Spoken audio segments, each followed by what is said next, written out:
the night, knowing the price. Pay it off with my life, till it's out with your lights. Do it all for the Christ, and he ain't playing nice. Knew the end from the start. Fix your face like it's art. The sons of a simp, call him Bart. Yeah, you did your best, played your part. But now it's time to cut you to the heart. Flex on occasion. It's the strangest of the salvation. You see it, believe it, amazing. Them chariots coming invasion since the creation. War, mine, Lord, bless the general. Greatest nation, eat them unequivocal. Bombs dropping, buddy, cause it's biblical. Start shit, now it's time to finish you. Whoa. Said he won't vote, he looking for smoke. So, we give him some more. We want the world, we breaking them down. Taking the kingdom, can't wait for the crown. We want the world, we breaking them down. Taking the kingdom, can't wait for the crown. It's the end of the world. Ain't the beginning of ours. It's the end of the world. Ain't the beginning of ours. It's the end of the world. Ain't the beginning of ours. We want the world, we breaking them down. Taking the kingdom, can't wait for the crown. It's the end of the world. I can't wait for our kingdom to start and for there to be finished. Get rid of all of their idols and lying religions. Look for the crown like an Edris. Hey, this that crown talk. Wisdom of Solomon 5 talk. This that second Edris 6 and 9. We want eyes talk. It's your time to end. And my time again. It's our time to win. Away with the sin. You know what it is. Rejoice with my kin. See that is why we repented. Go to streets, I can see myself in it. The city is bright, the kingdom of light. A wonderful sight past the angels, the inner light. I need 1,000 years of labor. Sit on my throne with my savior.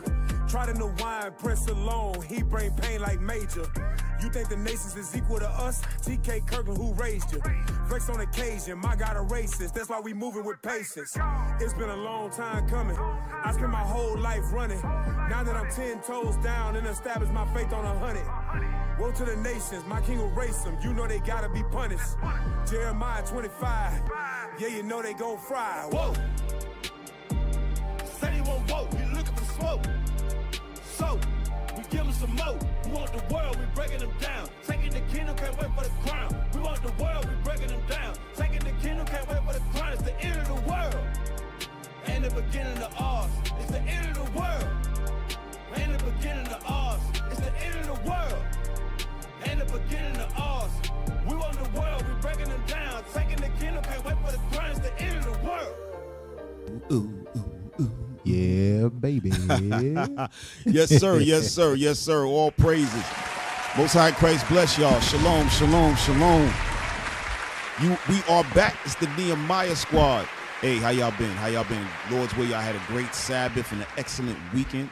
All right, we're going to reintroduce ourselves. I am Captain Zakai. Yes, sir. I'm Officer Judah. All right, we ain't got Officer Shem with us today right now. Maybe he might come in here. Maybe he doing it like Officer Jadiel. He just showing up whenever the hell he want. Maybe he doing that. All right, so Lord's will, he may come in a little later, but he's missing in action right now. All right, so today's show, all right, hey, post that up real quick, y'all. Post that up.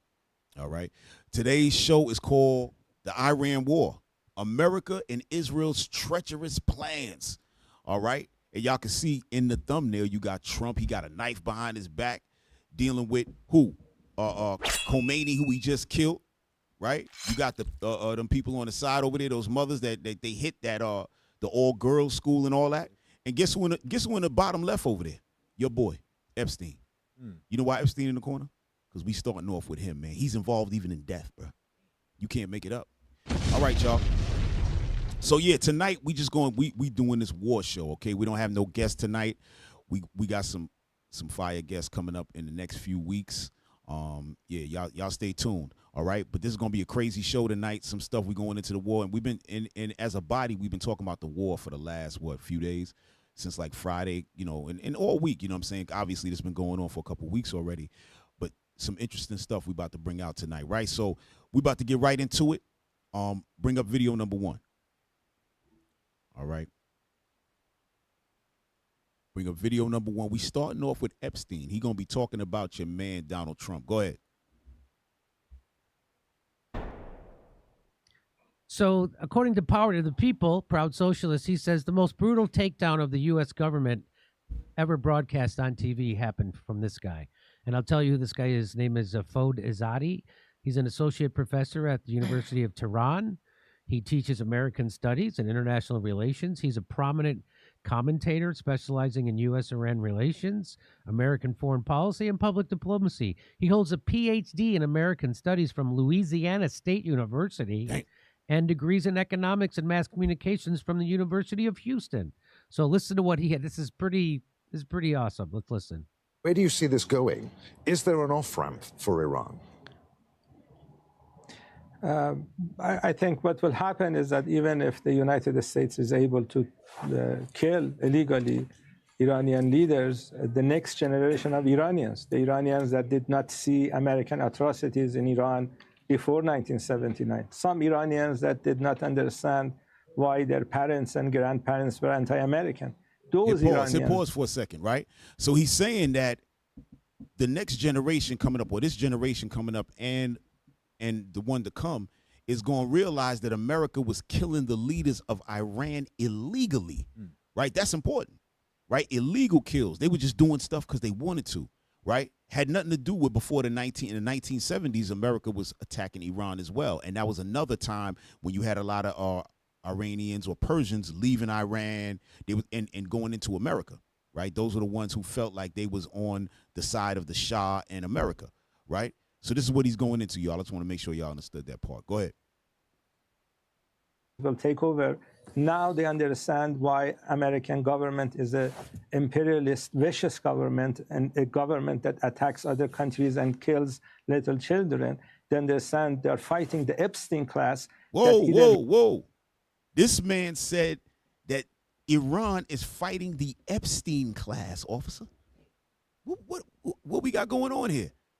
Here we are. Epstein been supposedly dead since when? 20, whatever, 17, 18, 19, whenever he got so-called murdered or killed himself or ran off.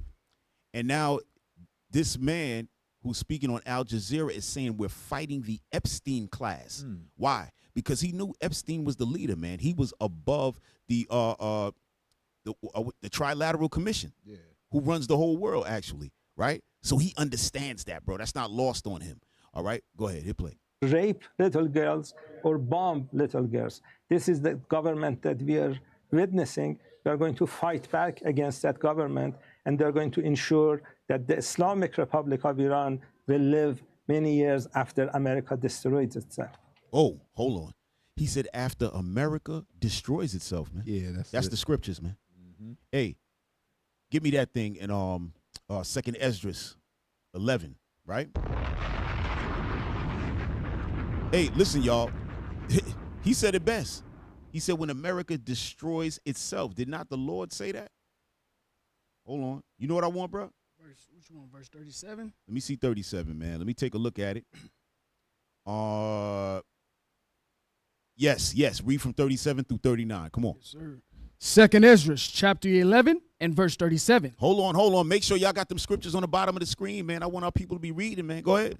And I beheld, and lo, as it was a roaring lion chased out of the wood. And I saw that he sent out a man's voice unto the eagle and said, Hear thou, I will talk with thee. And the highest shall say unto thee, Come on. Art not thou it that remaineth of the 4 beasts? Art now that it that remaineth of the 4 beasts? Meaning what? This is the Spirit of Christ talking to who? The eagle. Esau. Go ahead. Whom I made to reign in my world. Who I made to reign in my world. Brothers and sisters, y'all got to, and for those of y'all that might be watching for the first time and don't know the scriptures, the Lord puts up the basis of men, meaning the worst possible men to run the world. Right. He does that on purpose. That's in the book of Daniel chapter 4 and verse 17, y'all. All right, keep reading. That in the end of their times might come through them. You see that? That the end of their times, the time of Esau, is going to come through them. They're going to kill themselves. This is what the man just said. Right. Did he not say that?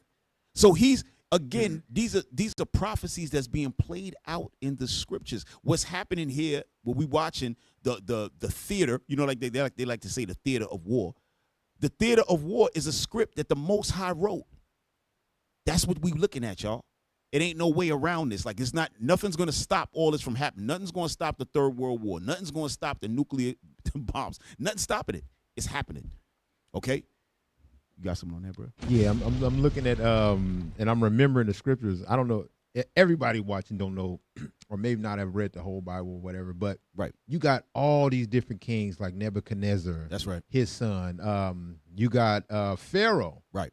They all got superpower status in the earth at a point, and they all got prideful. That's right. And now we're talking about the eagle. Jump down to verse 44. Go ahead. Verse 44.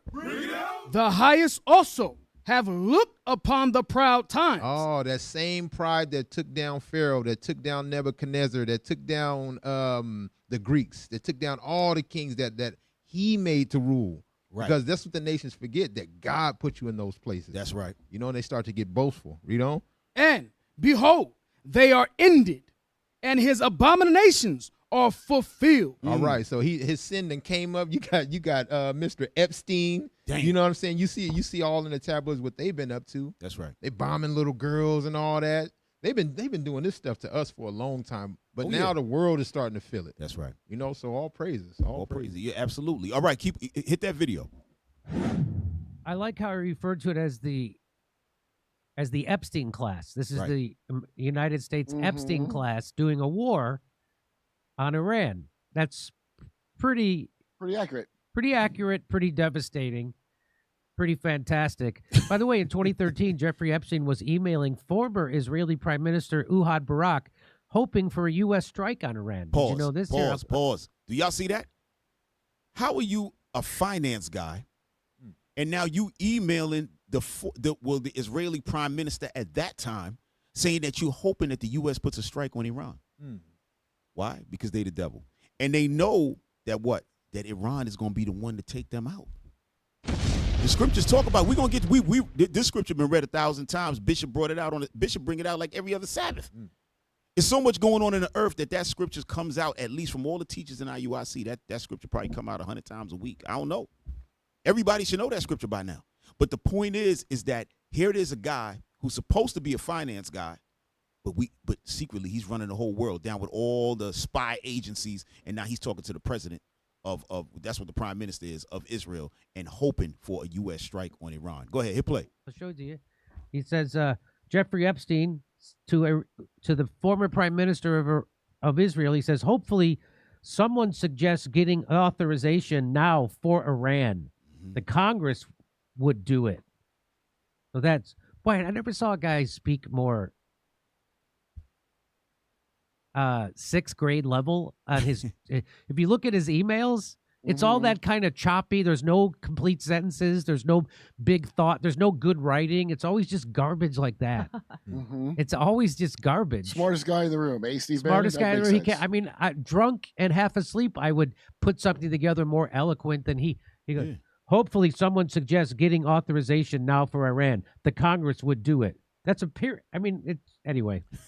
But actually, Epstein actually speculated that Trump, if cornered like a rat, could trigger a larger conflict, including bombing Iran, like a crisis, and rally public support. Pause. So now he's saying, now this is back in Trump's first, what do they call it? His first term, right? And Epstein is saying that if Trump is cornered like a rat, he might trigger a larger conflict, meaning he's going to bomb Iran and create a crisis and rally the public behind him, right? And say, okay, cool, hey, and have all the United States, American constituency say, oh, that's good, yeah, we need to bomb Iran and so on and so forth. This is what he's so-called speculating. But in reality, he knows that that's exactly what they're going to do. He understands that because he's at the top. He knows what kind of strings is being manipulated. You understand what I'm saying? You can't make it up. But hit play, y'all. Watch this. Hit play. Hit play. Oh, my God. All right. What's up? Oh, no worries. Right. Give me Matthew 24. And, oh, no, we got it. We got it. Got it? All right, go ahead. So Trump seems to be cornered like a rat because his popularity is tanked. It's done. He's already screwed over his MAGA base. They're completely decimated. You got people like Tucker Carlson and Candace Owens, who are way more popular than Trump, say they have left MAGA. Candace Owens said he ended MAGA when he said everybody was an idiot if they wanted to see what was inside the Epstein files. She said that was when it ended. I think it ended when he bombed Iran, and now he's bombing it again. It's super over. But here, watch this. Watch somebody put together this video showing you Jeffrey Epstein saying if Trump is cornered like a rat, he'll start a larger conflict like bombing Iran. Let's watch. So here. So I don't know if can you see this? Should I make it big? Let me go make it bigger. So this is Jeffrey Epstein saying Trump pulling troops out of Syria is a bad sign. He's up to something, and it's not good. That's really okay. Keep going. Pay attention to this next part, y'all. Pay attention to this next part. Go ahead. Oh, here, okay, I'll read this to you. It says, cornering a rat, never good idea, says Jeffrey Epstein.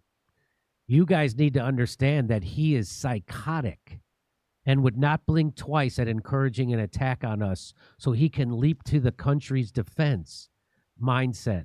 If I go down, I'm taking everyone with. Is he talking about us as in Israel or America? Or Bahamas where he... Right. Hit pause. See, that part right there is kind of ambiguous. You really don't know who Epstein was really talking about at that time. What are you talking about, bomb us? What that mean? Right? Watch this. Hit play. I don't know when he says us. Do you think he means Israel? I mean, who? I don't know. Well, either Israel or the United States. He would not blink twice encouraging an attack on Israel or the United States so he can leap to the country's defense. There's more to this. I think there's one more. So cornering a rat, never a good idea. Down here, we only had 2,000 troops there. If he were to bomb Iran, they would be slaughtered. Stop. That's what now check that out. Now back then, right? Because remember, we got United States has bases in every country, right? Especially in the Middle East. So he said they got 2,000 troops in Iran. They would be slaughtered. But what's happening now? He attacked Iran, and many of the troops are dying. They're not talking about it. But a lot of the troops is getting put to death. But this is being brought up at that time, right? But go ahead. Could be he doesn't want them there if a much bigger operation might put them in jeopardy. Reminder, he will take everyone down with him if he feels the end is near. I always urge people not to corner a rat. They become extremely dangerous and unpredictable. Right. All right, So where we at on that? What minute mark we at on that? We at 5? All right, cool. We can drop that. All right, but y'all see what's going on. Epstein involved right. in his death, still talking about what would have been happening back then, but it's happening right now. Right? You got something, bro, you want to say? It's like they're just carrying out what he done already sat down and pondered upon his bed. Yeah, right. Like the scripture saying Micah 2, right? Yeah. They wake up and get that real quick, Micah 2:1. Just read that, because that's kind of funny you said that. Read it out. Micah chapter 2 and verse 1. Yes, sir. Woe to them that devise iniquity and work evil upon their beds. Right. Go ahead. When the morning is light, they practice it, because it is in the power of their hand. Right. Yeah. So guess what? These people have the power to create things, diseases or whatever. Right. And they have dreams about war. Like people like us, we just want to have a good day. We want to chill. We're not thinking of how we're gonna, you know what I'm saying? Right. This man is different. Oh, he's super different. Yeah. So guess what? Epstein, he's thinking all these things years later. When other people get in power, they say, "Yeah, let's execute this." Right. And that's what we're seeing. Oh yeah, absolutely. Yeah. Hey y'all, let's go to the next video. We're gonna keep it rolling because we got a lot.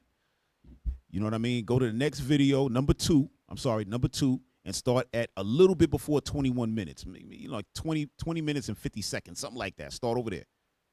All right. We're gonna play this one first before we play the next. Y'all not gonna believe this, but something he said here is going to directly link to the next thing that we show you, right? About the United States. You can't make this stuff up. Go ahead, hit play. It was always bad guys and good guys, and they are the good guys. And of course, if you don't play ball, then you are the bad guys. Hit pause. So what he was saying is, when the United States in their media, right, CNN and all of that, in the Western media, I should say, they always having a good and a bad guy, and that the West is always the good guy. And if you're not playing ball with, say, United States, UK, so on and so forth, and all the Edomite countries, then you're the bad guy and you're going to be dealt with. That's what he's saying. Now listen to this, y'all. Go ahead. Israel, on the other hand, must be seen in the context of the Balfour Agreement. Stop. Hit pause. Hit pause. He said Israel, on the other hand, must be seen in context to the Balfour Agreement, right? So the Balfour Agreement is what got Esau into Israel in the first place, all right? Listen very closely. Go ahead. In 1900s. And you remember, somebody once said that all the problems of the world are actually traceable to the British.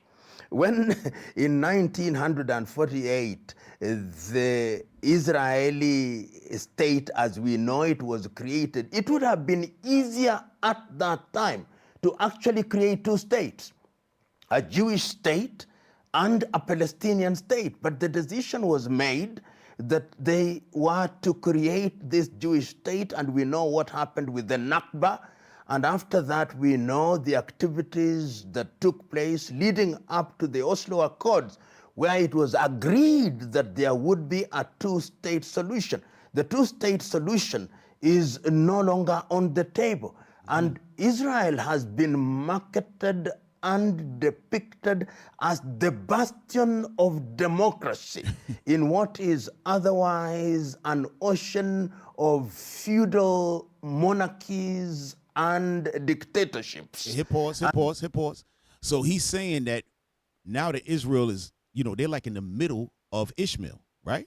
Pretty much they're in Israel, but Ishmael is all the way around them. They said that they are known as like the bastion of democracy and everything that's good amongst what? Those other countries that are there, and people may not know this, but those countries were never those countries like that. Yeah. That's why he said feudal lords, tribes, things like that. That's how they was moving. It was like how it was in Africa. There was no, the country of Chad, the country of this. Esau set all that up. Yeah. So it makes them look like they're the king everywhere that they're at. That's what he's trying to say. But hit play. And therefore, Europe, or rather Israel, is seen as this beloved country.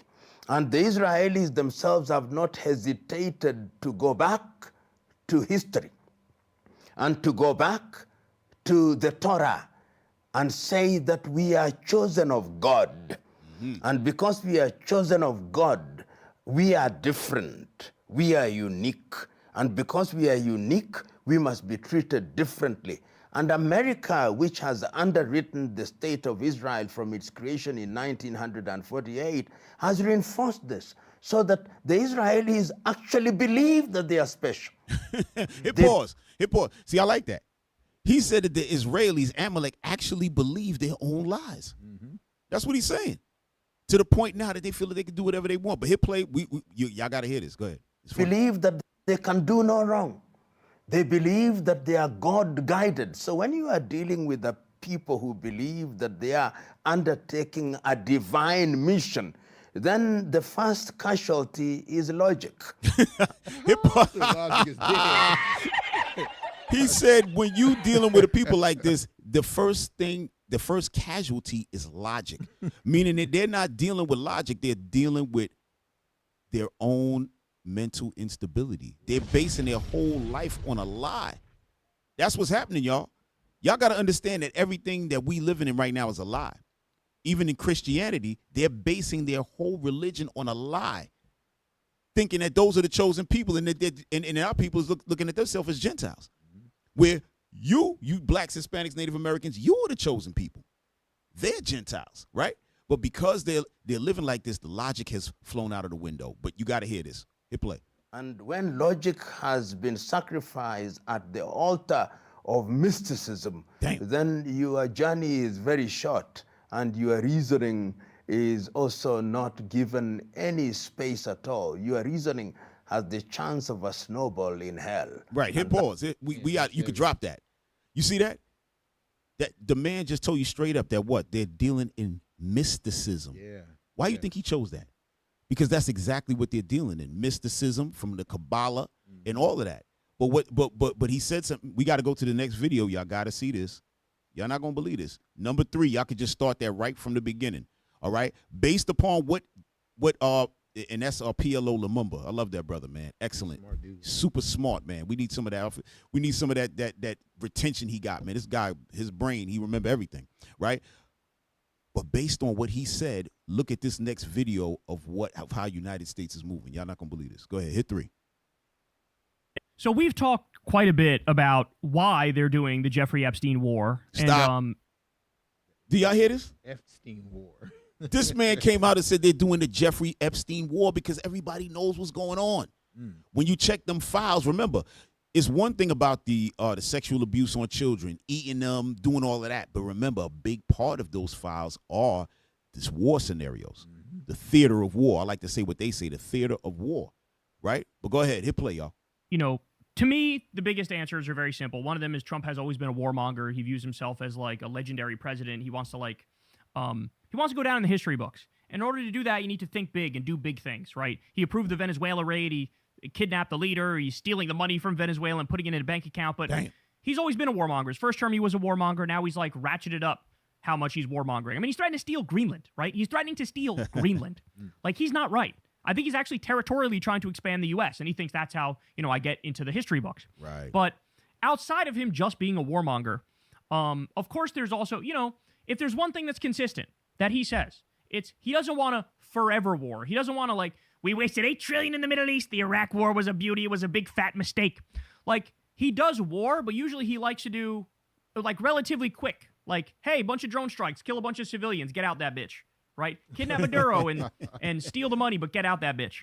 Right? Right. So he's a warmonger, but the one thing he always says is I don't want a long-term prolonged thing that costs a shitload of money, that gets us bogged down. But that seems to be exactly what he's doing here. So that begs the question, well, why? Why would he agree to this if this was the one kind of war that he's actually skittish about? Well, the answer is very simple. He's blackmailed. He's blackmailed. So you have Jeffrey Epstein was connected to intelligence all around the world. He was connected to Russian intelligence, the CIA, Saudi intelligence, but probably most connected to Israeli intelligence, to Mossad.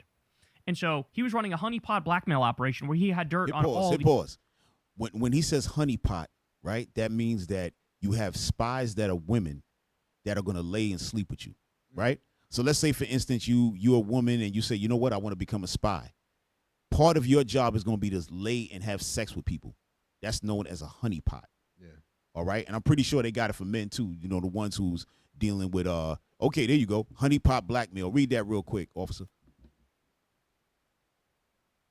You got to use your eyes, Officer Ezra. Yes, sir.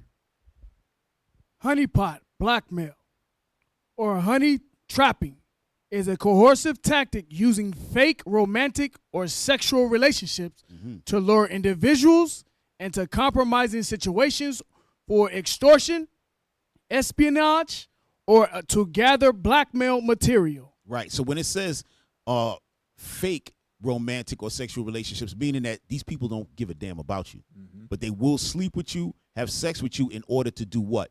Extort you. Espionage, meaning what? They're gathering information and all of that, and gather blackmail material. Go ahead, bro. Perpetrators, including spies or criminals, use these stage situations to manipulate victims into providing money, sensitive information, or compliance. So that's what this guy's saying, that Donald Trump got caught up in a honeypot situation and he's now being compliant. You know what I mean? But go back to the video, y'all.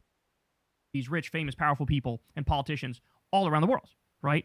And so we know, as a matter of fact, Epstein has pictures and videos of Trump doing horrific things with underage girls, and that means that stuff is in a vault in Tel Aviv. So Netanyahu is almost certainly holding this over Trump's head and saying, if you don't do the regime change, this gets released. I have no doubt about it. Dropsite News has reported they already know that Netanyahu did the exact same thing trying to blackmail Bill Clinton over Monica Lewinsky. Okay? So they have a track record of this. So that's one of the things that is leading to this war. I also think Israel is doing this to try to make Iran a failed state, create a greater Israel. Stop. Right? Hit pause. He's saying Israel is doing that to Iran to create a greater Israel. We're going to get into that in a little while, right? What he means by a greater Israel, meaning that they want to destroy Iran in order to take the land and then make that a part of Israel. Like how they doing in Palestine, how they want to take the Gaza Strip, and they're trying to expand their territory. Yeah. That was the whole point. There you go. Thank you. Right? That was the whole point in sitting Esau in the middle of Ishmael, is to take over the land. Yeah. Right? We're going to show you something a little bit later on. Y'all going to see how this whole thing is playing out. Because with Israel, they got Lebanon in pocket. They got Syria in pocket. Pretty much got Iraq in the pocket, right? Because they already knocked out Saddam Hussein from way back. Jordan is in the pocket. Saudi Arabia is in the pocket. Kuwait is in the pocket. But guess who's not in the pocket? Iran. They're not in the pocket. They want to put them in the pocket. Right? Guess who they flipping on? Guess who they getting ready to flip on next? Turkey. You see where Turkey's at? Yep. They already said that Turkey is the next Iran. So you see what's happening here. Esau wants to take the world as usual. But hey, this is part of the prophecy, right? They're running themselves into a buzzsaw. But wait till you hear this next part in this video. This is really what I'm trying to get out of this video. This is great information. We're going to get into it a little later, but watch this next part. Go ahead. Trump here, like we just described, is trying to expand the U.S., create the tech native America on behalf of like the AI tech billionaires, and to get his name in the history books, right? This is all for the Epstein class. This is all for the billionaires, okay? And but there's one other thing that is selling this war, right? There's one other angle to it, which I don't think Trump directly believes in, but there's a lot of people around him who believe in it. Like, for example, Mike Huckabee. Like, for example, Pete Kegsbreth, the Secretary of War Crimes. Like, for example, some of the psychotic, illegal, ultra-Orthodox Israeli settlers, right? There's a religious angle to this as well, but I did not realize until today, after seeing this article, just how bad this is, okay? Clash Report says, U.S. commanders across more than 30 military bases told troops the Iran war is part of God's plan and linked to Armageddon. Hit pause. A commander said Trump was, quote... Guess what? They're absolutely correct.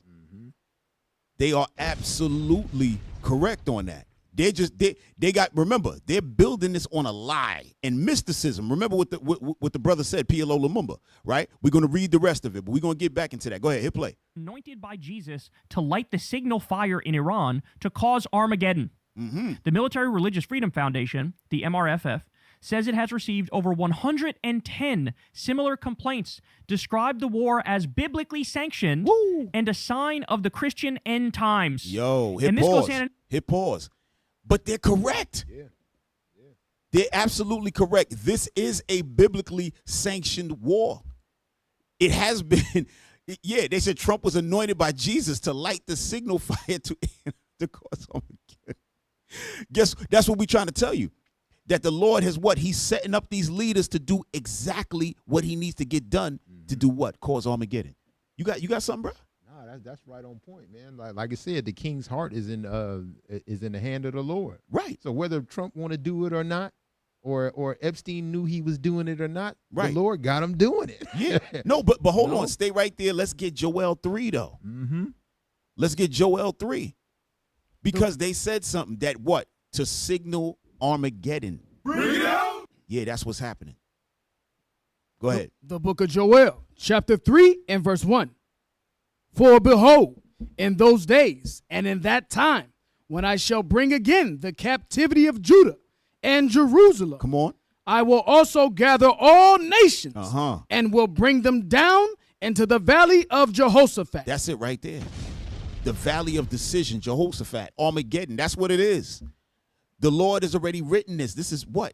This is going to be what? When the scriptures talk about the strangeness of our salvation, this is the time right here. That's what the Lord is leading them to, the salvation of the Israelites. But what? It's playing out, what they call a theater of war. This is a movie that's playing out where you're looking at one plot, but there's a subplot. The subplot is actually the real plot. Yeah. You understand? Movies like that, people love. They be like, oh, man, I didn't even see that coming. Yeah. That's exactly how the Lord wrote this script. We know about the script because we read the scriptures. Even when we're seeing it, we're talking it, but people don't believe it. Right. They don't believe it. But you're going to believe it because it's going to play out right in front of your eyes. Go ahead, keep reading. And will plead with them there for my people and for my heritage Israel. When it says I will plead with them, it's not talking about the Lord coming in Netanyahu, can you please let my people go? No. Trump, listen to me. No. Listen to me. Can you please no. It's called I'm putting y'all to damn death. This is Right. World War III. I'm putting y'all to death. For my people, Israel. That's what this whole thing is about, y'all. All of this, what we see going on, is all for the salvation of the Israelites. You must understand. Finish that up, bro. And for my heritage, Israel, Go ahead. whom they have scattered among the nations, and parted my land. Who they scattered us all throughout the four corners of the earth and parted the land. Who parted the land? Israel, Palestine. Meaning what? America's all involved in that. That's what that's talking about. That's all I got on that. Continue. Hit play. And with MAGA Mike Johnson, Moses Mike Johnson, right? He also thinks this is like God's plan unfolding right in front of us. We talked about how a bunch of evangelical fundamentalist Christian Zionists and a bunch of psychotic ultra-Orthodox Jews got together and did that like sacrificing of the red heifer. Remember that? The red heifer prophecy to usher in the rapture and end times, and they sacrificed the... Yeah, that's dumb.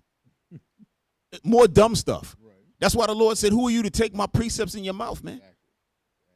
This Bible don't have nothing to do with nobody except the Israelites. Nobody should be touching it.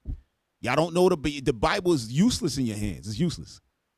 Remember that movie, what was that? I think Excalibur, when they were trying to pull the sword out of the stone. Yeah, nobody can get it. Nobody could pull it out. It's like, and then they had the Thor with the hammer. Nobody could pick it up but Thor. That's us. That's us. When y'all wielding the sword, it don't do nothing. Right. The power not gonna come out of that. We got to be touching it. That's how come we know this and y'all don't know this. What movie was that with Will Smith? It's like the wand. What's it called? What's going on? What is that? I forgot the name of that movie, man.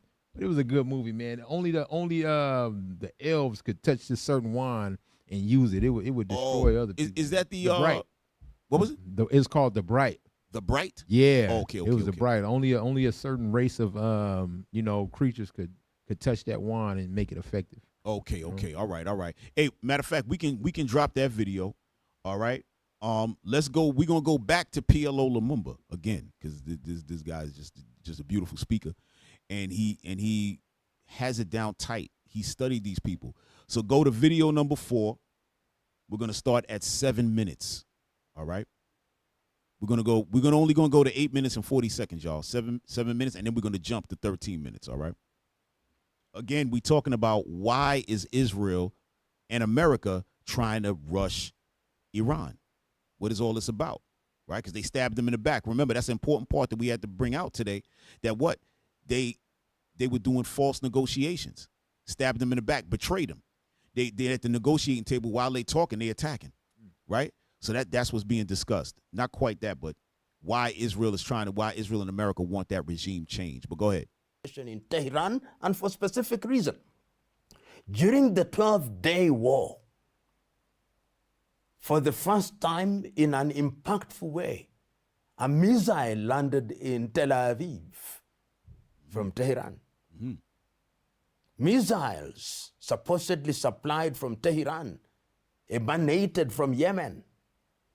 So in the context of geopolitics, Israel sees Iran as the only viable threat, which is so close to nuclear capability. Okay. And that if you neutralize this regime, then you kill that possibility. And remember that the Americans also bombed some of the facilities, and they think that this is an unfinished business. So when they talk about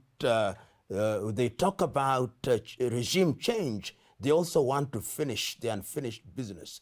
And from where I sit, that unfinished business started in 1979 with the humiliation of the United States of America, and it must be concluded. Iran, the Ayatollahs must be humiliated. Okay. American. Did we get to 8:40? Okay. The president, notwithstanding, has a long memory, and they remember 1979. Right. So for those of you who don't know what happened in 1979, right, with Iran, right, you had the hostage situation where Iran took American citizens hostage, right, and then they were doing negotiations to try to release some of the hostages, right. But then America, like they're doing now, went behind the back and tried to send in helicopters and stuff to rescue the people and fight and grab the people without the negotiation. And then their men got killed, right? And what did Iran do? You know what Iran did? Iran wound up releasing all the black Americans. They released Judah, and they released the women. And they said, you know what? We don't have to negotiate to release these black people because America been treating them like trash ever since they got there. So it's no negotiating. We just letting them go. But they got to talk to us. They want in other words, they want these white people back. They got to give us the Shah. Because they wanted to kill the Shah. All right? So that's what happened in 1979. Y'all can look that up, all right? Now go to 13 minutes. And from 13 minutes, we're going to ride that out to the end. But hold on, before we go there, but you heard what he said, right? He said that Iran was the only viable threat to Israel. Because the rest of the surroundings, they got them smashed. But what? Iran is actually working on those weapons, and they have them. The Bible tells you that Iran is going to launch the missiles at America. They know. Listen, don't think they don't know the prophecy. That's why they fighting so hard, y'all. That's why they created what? Their own mysticism to put it into the batteries in the back of the people. They can't tell the people, hey, in the Bible, it says that we're going to get destroyed by Iran and Ishmael. They can't do that. Right. And NATO, they can't do that. So what they're doing is tell them a different story so they can get them running and shaking, you know? But go ahead. Go from 13 minutes. And cannot be subject. So when all these happens, I think the Prime Minister of Israel and those who are in support of extremism in Israel will come and say, we told you, we are the chosen people. Whatever we do is what the law is. If indeed it happens, and it can, that the United States of America and Iran enter into an arrangement that then stabilizes their relationship, the Middle East will change. Because if you look at the Middle East now, nobody simply wants to speak against Israel. Look at all of them, the Saudis, the Egyptians, the Lebanese, the Jordanians. Nobody wants to speak against Israel. The only country that really raised its head and said, we cannot allow this to happen and we are going to do something about it, is Iran. So you take Iran out of the equation, then Israel rules the roost and does so in the manner that it prescribes and implements, and nobody can do anything about it. Look at Syria now. The leader is now doing what America wants him to do. Right. And when the Israelis want to bomb, when the Americans want to bomb, they do it at will. Right now, as we speak in the Middle East, the Beirut government is already saying that we are moving south to disarm Hezbollah. And of course, the Jordanians have nothing to say. So eliminate Iran from the equation. Israel is the dominant power, doing what they want without consequence. Right. There you go. See that, bro? Yeah. No rules for them. Right. It's like they see a potential threat, so they got to snuff that out. They got to snuff that out right away because they see the potential. Another thing you said, they don't want to admit that in the Bible it says that we're going to be defeated by Iran or we're going to get in conflict with them, because they would have to also admit that they the daughter of Babylon. And, you know what I'm saying? They the proud nation all that. That's the whole facade. That's the whole mysticism, is to create that vision that they God's chosen people. Exactly. Exactly. That you got to understand by them again. You just brought that out beautiful, right? This whole lie is going to unravel. Yes. That's why the scriptures talk about they're going to be found liars. Yes. You know what I mean? Because it's going to come out. They can't hold it forever. They're going down. Iran, everybody, they watching this. Remember, they said the Saudis nobody's speaking against them except for Iran because they got everybody locked in. But you're going to see something. As we keep going, y'all going to see what's happening. Remember, the Lord said in 2nd Ezra 15 that the dragons of Arabia and the Carmanians is going to get together. But when you really examine what's going on right now, the United States has a good amount of Arab allies. So you might be thinking, what is going to make them change? Right. What's going to make them flip? Listen, y'all about to see some things, right? But what we want to get into, look how deep America and Israel are going. Not only are they hitting Iran, but they're hitting their leaders, right? Killing the leaders. They're even killing a past president who's not even around no more. Because why? He had the idea still. He's still influential behind closed doors. So they needed to knock him off. Right? So this is the Ayatollah, right? Khomeini. Now, all of the Ayatollahs have that name, Khomeini, right? It runs down from back in the 70s. That Ayatollah, he was Khomeini as well. They might be related. I can't remember how they do it. It might come down to a bloodline or it's a. I don't know if it's a blood. I might be wrong with that. Y'all might want to look that up, but I believe it's more of a religious thing with them. The Khomeini is the top leader spiritually and all of that, right? But what we're going to show you now is the past prime minister of Iran, or the president of Iran, Ahmadinejad. Now, he was against America and Israel for a long time. He spoke out against them for a long time. And he was in the background. But they went and killed him, right? Why? Yo, play video number 5. Play video number 5. States and Israel have a big story coming in. The Turn that up. Make sure it's States up. and Israel have intensified their airstrikes and missile strikes deep inside Iran. Latest coming in, former Iranian President Ahmadinejad has been killed in a U.S.-Israel strike. Mahmoud Ahmadinejad served as the 6th president of Iran. He was the president of Iran between 2005 and 2013, and this was the time that Mahmoud Ahmadinejad became the very public face of Iran's nuclear program and Tehran's defiance of the West. He was seen as a very strong confrontational leader who took on not just Israel but also the United States of America. He spoke of a world without Zionist forces. He spoke of a world where Iran would ensure that Jerusalem was no longer occupied, and that was seen as a very, very controversial. Hit pause. You heard that? He openly spoke of no more Zionism. He openly spoke of no more Jerusalem being inhabited by them, right? So what is that? That's a threat. He openly supported Iran's nuclear program, right?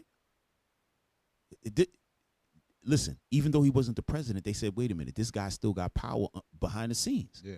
Just like today, Obama still talks to people, right? Bush and them still talk. Clinton, they still talk.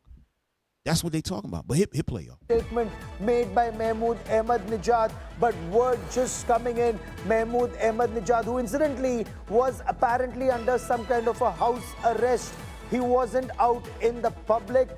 He and a large number of his advisors and security personnel were killed in a precision strike at the place where he had been kept. So it isn't just the supreme leader, Ayatollah. Hit pause. Now, y'all see that? At the time of his murder, assassination, he was on house arrest for something. I didn't get into that part. I didn't get a chance to look into that. If somebody finds it, y'all can bring it up. But he was under house arrest. Him and his advisors, they were all in one place. You think the United States ain't know about that? Yeah. You think they wasn't pulling strings or something to make that even happen? Right. So while he was in this place, they did a precision strike on that particular spot and killed him. Okay? That was their plan. They had it planned out. They said, yo, we got to get this guy. He got to go. How are we going to take over Iran with this guy still running around? Right. You see what I'm saying? Go ahead. Hit play. Ali Khamenei, who was killed, the defense minister, Nazir Zadeh, he was killed. The head of IRGC, Mahmoud Pakpur, he was killed. The head of the army, Joel Musavi, he was killed. The head of intelligence agencies, he was killed, and several others. So 40 top leaders were killed. Whoa, 40 top leaders? Man. You think the United States is playing around with people, man? listen, this is a real wicked people, man. That's why in that same scripture we read, it says your unjust dealings have made it up to the highest, man. That's why I say that in 2 Ezra chapter 11. It goes into that. These people is demonic on another level. I'm telling you. All of this smiling in the American way and all that is foolishness. These people all over the world killing everybody, bro. Taking over, stealing. Like the other guy said in the video, robbing the oil and taking the money and putting it in an account. Right? Y'all see all of the places that they hit and everybody got oil, but for some reason the gas price is going up in America. Right. Then they talking about, oh no, because the barrels, the barrel of oil goes up, so we got to pay just like everybody else. Come stop it. Hit play. All right, there you go. Go ahead, read that, bro. Based on reports from January 2018, former Iranian President Mahmoud Ahmadinejad was allegedly placed under house arrest due to his comments, which authorities deemed to be inciting unrest against the government. Right. So I'm not sure how from that he winds up. That seems kind of strange. Reports from January 2018. It can't be. Go ahead, scroll down. That might be from before. I don't know. That seems weird. Because why would he be under? You know what I mean? This is. Hey, make sure y'all put in 2026. All right. Go ahead, hit play.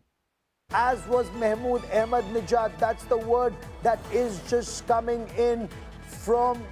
That's the word that's coming in from Iran. Just now, Mahmoud Ahmadinejad, who served as the 6th president of Iran. All right, y'all can drop that. I just wanted y'all to see how many people was killed with him, that he was in a particular area or a particular, what they call it, so-called house arrest and whatever he was, and his whole team was there. 40 members all killed at the same time. You can't make it up, bro. You got something, bro? Yeah, I got Matthew 21 and 45, just to show a point. And we read this all throughout the history, the way the powers that be at the time, how they move when people are influential like that. This man is not influential like Christ, but I'll show you an example. Watch this. Matthew chapter 21 and verse 45. And when the chief priests and Pharisees had heard his parables, they heard Christ speaking. They heard how he talked, so on and so forth. Read. They perceived that he spake of them. And he was showing them out. He was exposing them. Read. But when they sought to lay hands on him, they feared the multitude. They feared the people. So this brother had influence over the people. Even though he wasn't a president anymore, he still had influence over the people. Read. Because they took him for a prophet. Because of the respect that they had. You know what I'm saying? So if the people still respect this guy and he's speaking against Israel, so on and so forth, he must be snuffed out. Right. He what they call popular persuasion. That's right. Has to happen. Slander has to happen. Then we can take him out. That's right. No, absolutely. That's perfect. You know what I mean? So they took out Ahmadinejad, and they also, like we said, we took out Khomeini, right? So look at this. Watch this, y'all. And you're going to see what the Ayatollah actually means to the people of Iran. Now, of course, in every country, you're going to have differing of opinions, right?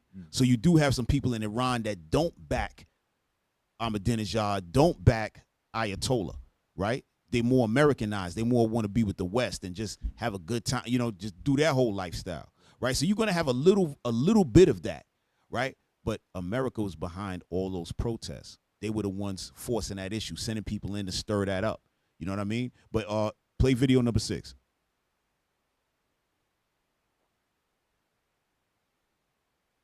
The anchor weeps. The anchor weeps on Iranian state TV, announcing the death of Iran's supreme leader. Ayatollah Ali Khamenei was killed in his office, says Fars News, by the joint U.S.-Israeli bombardment of the country. The Iranian government has declared 40 days of mourning, while the military is vowing revenge. Khamenei ruled Iran for 36 years. He used deadly force at home to crush periodic popular uprisings and nurtured a network of militias across the Middle East that challenged U.S. and Israeli ambitions throughout the region.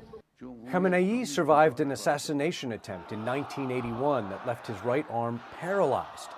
In the run-up to this weekend's strikes, he reportedly prepared a line of succession in the event of his death.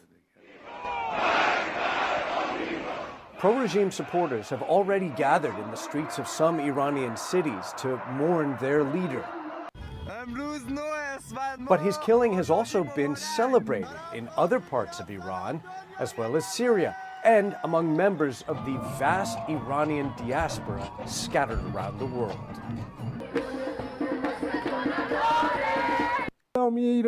Yeah, you could drop that, right? So you're going to have that, right? But the point is, that's what they're doing. We're getting to the point. Remember, in another video, it talked about Israel wanting to create a greater Israel. We're getting to that, right? But what are we showing you? That in order to get to that greater Israel and take over Iran, right, they have to knock out the leaders. You have to knock off their heroes.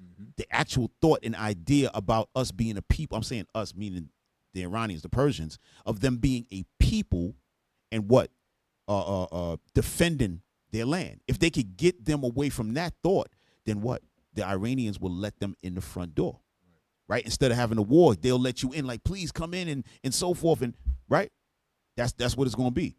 Now I just want to go back to Ahmadinejad for a second, just to show y'all how he was talking, why the people, why they were against him, right? Play number 7.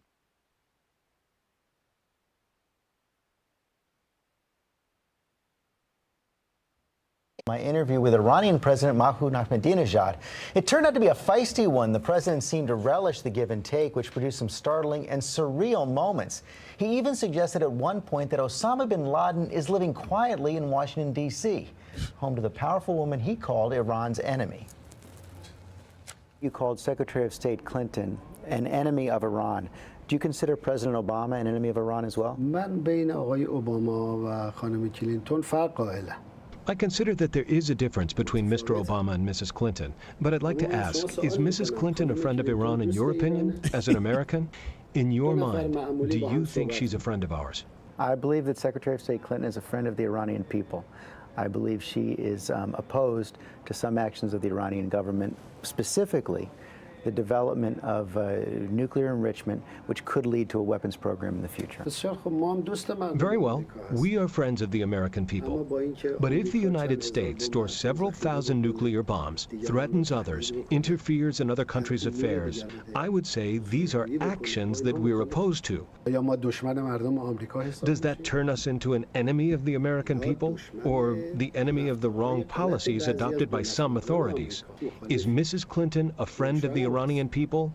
I represent. Pause. So that's what he's saying. He's saying that what? Y'all want us to stop our nuclear enrichment program, but you have the weapons and you threatening us all the time.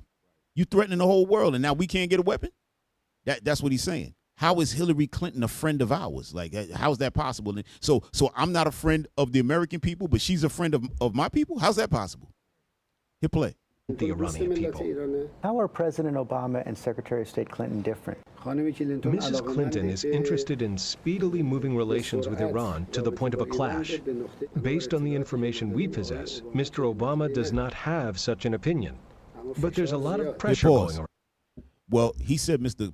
Obama doesn't have such an opinion, but it ain't about no opinion. It's about what's going to happen, right? So Obama was involved with that as well. You know what I mean? It didn't happen at that point yet. But then again, when you check Obama's track record, he hit up Iran the same way as everybody else. All right. And so y'all got to understand with the presidency and all that, they all have to be involved. All right. It's like if you in a gang and we all here punching this guy, you got to punch the guy too. Or else we going to look at you like, why you ain't punch him? So Obama, he had to put his skin in the game to show that he was down with the family. Right. Hit play. I spoke with President Obama in Prague 3 weeks ago now. He said he would push very hard for another round of UN sanctions unless and until Iran comes into compliance with the International Atomic Energy Agency. No problem. Any measure he takes will be confronted by a position that we will announce. How so? We don't have a special friendship with Mr. Obama. We will act the same way as we have been doing so far against hostilities. Yo, hit pause. I like what he said. He said, we're going to continue to move the way we're moving against hostilities. Right. Because although they talking family, right, it's all hostility. they're talking to get to the violence. That's what he said about Clinton, Hillary Clinton. He said she's trying to move this relationship to get to a conflict. That's why she talking the way she talked. Obama wasn't quite speaking like that, but he still was going to go that direction, right? So no matter what American president or whomever was speaking, the point is, hey, we're gonna face that with the same type of rhetoric we did before. We're not playing with nobody when it comes to that hostility talking and threats. Go ahead, play. About us. We know how to defend ourselves. You're not concerned about sanctions, even though it's not just the United States, it's France, it's Great Britain. I spoke with President Medvedev in St. Petersburg. He said now it's time for sanctions against the Iranians as well. Iran is becoming increasingly isolated. We will not accept something that's being forced upon us. The issue that 3 or 4 countries possess a nuclear bomb and want to prevent the others from its peaceful nuclear energy goals, it is in violation of laws and against justice, and we will not accept it. Therefore, let's put it aside. This is not something that by threatening Iran or putting pressure on Iran will force Iran to change its positions. See that? Hit pause. You heard what he said? He said, listen, let's not even discuss this no more because there's nothing that they're going to do to stop us from doing what we're doing. Right.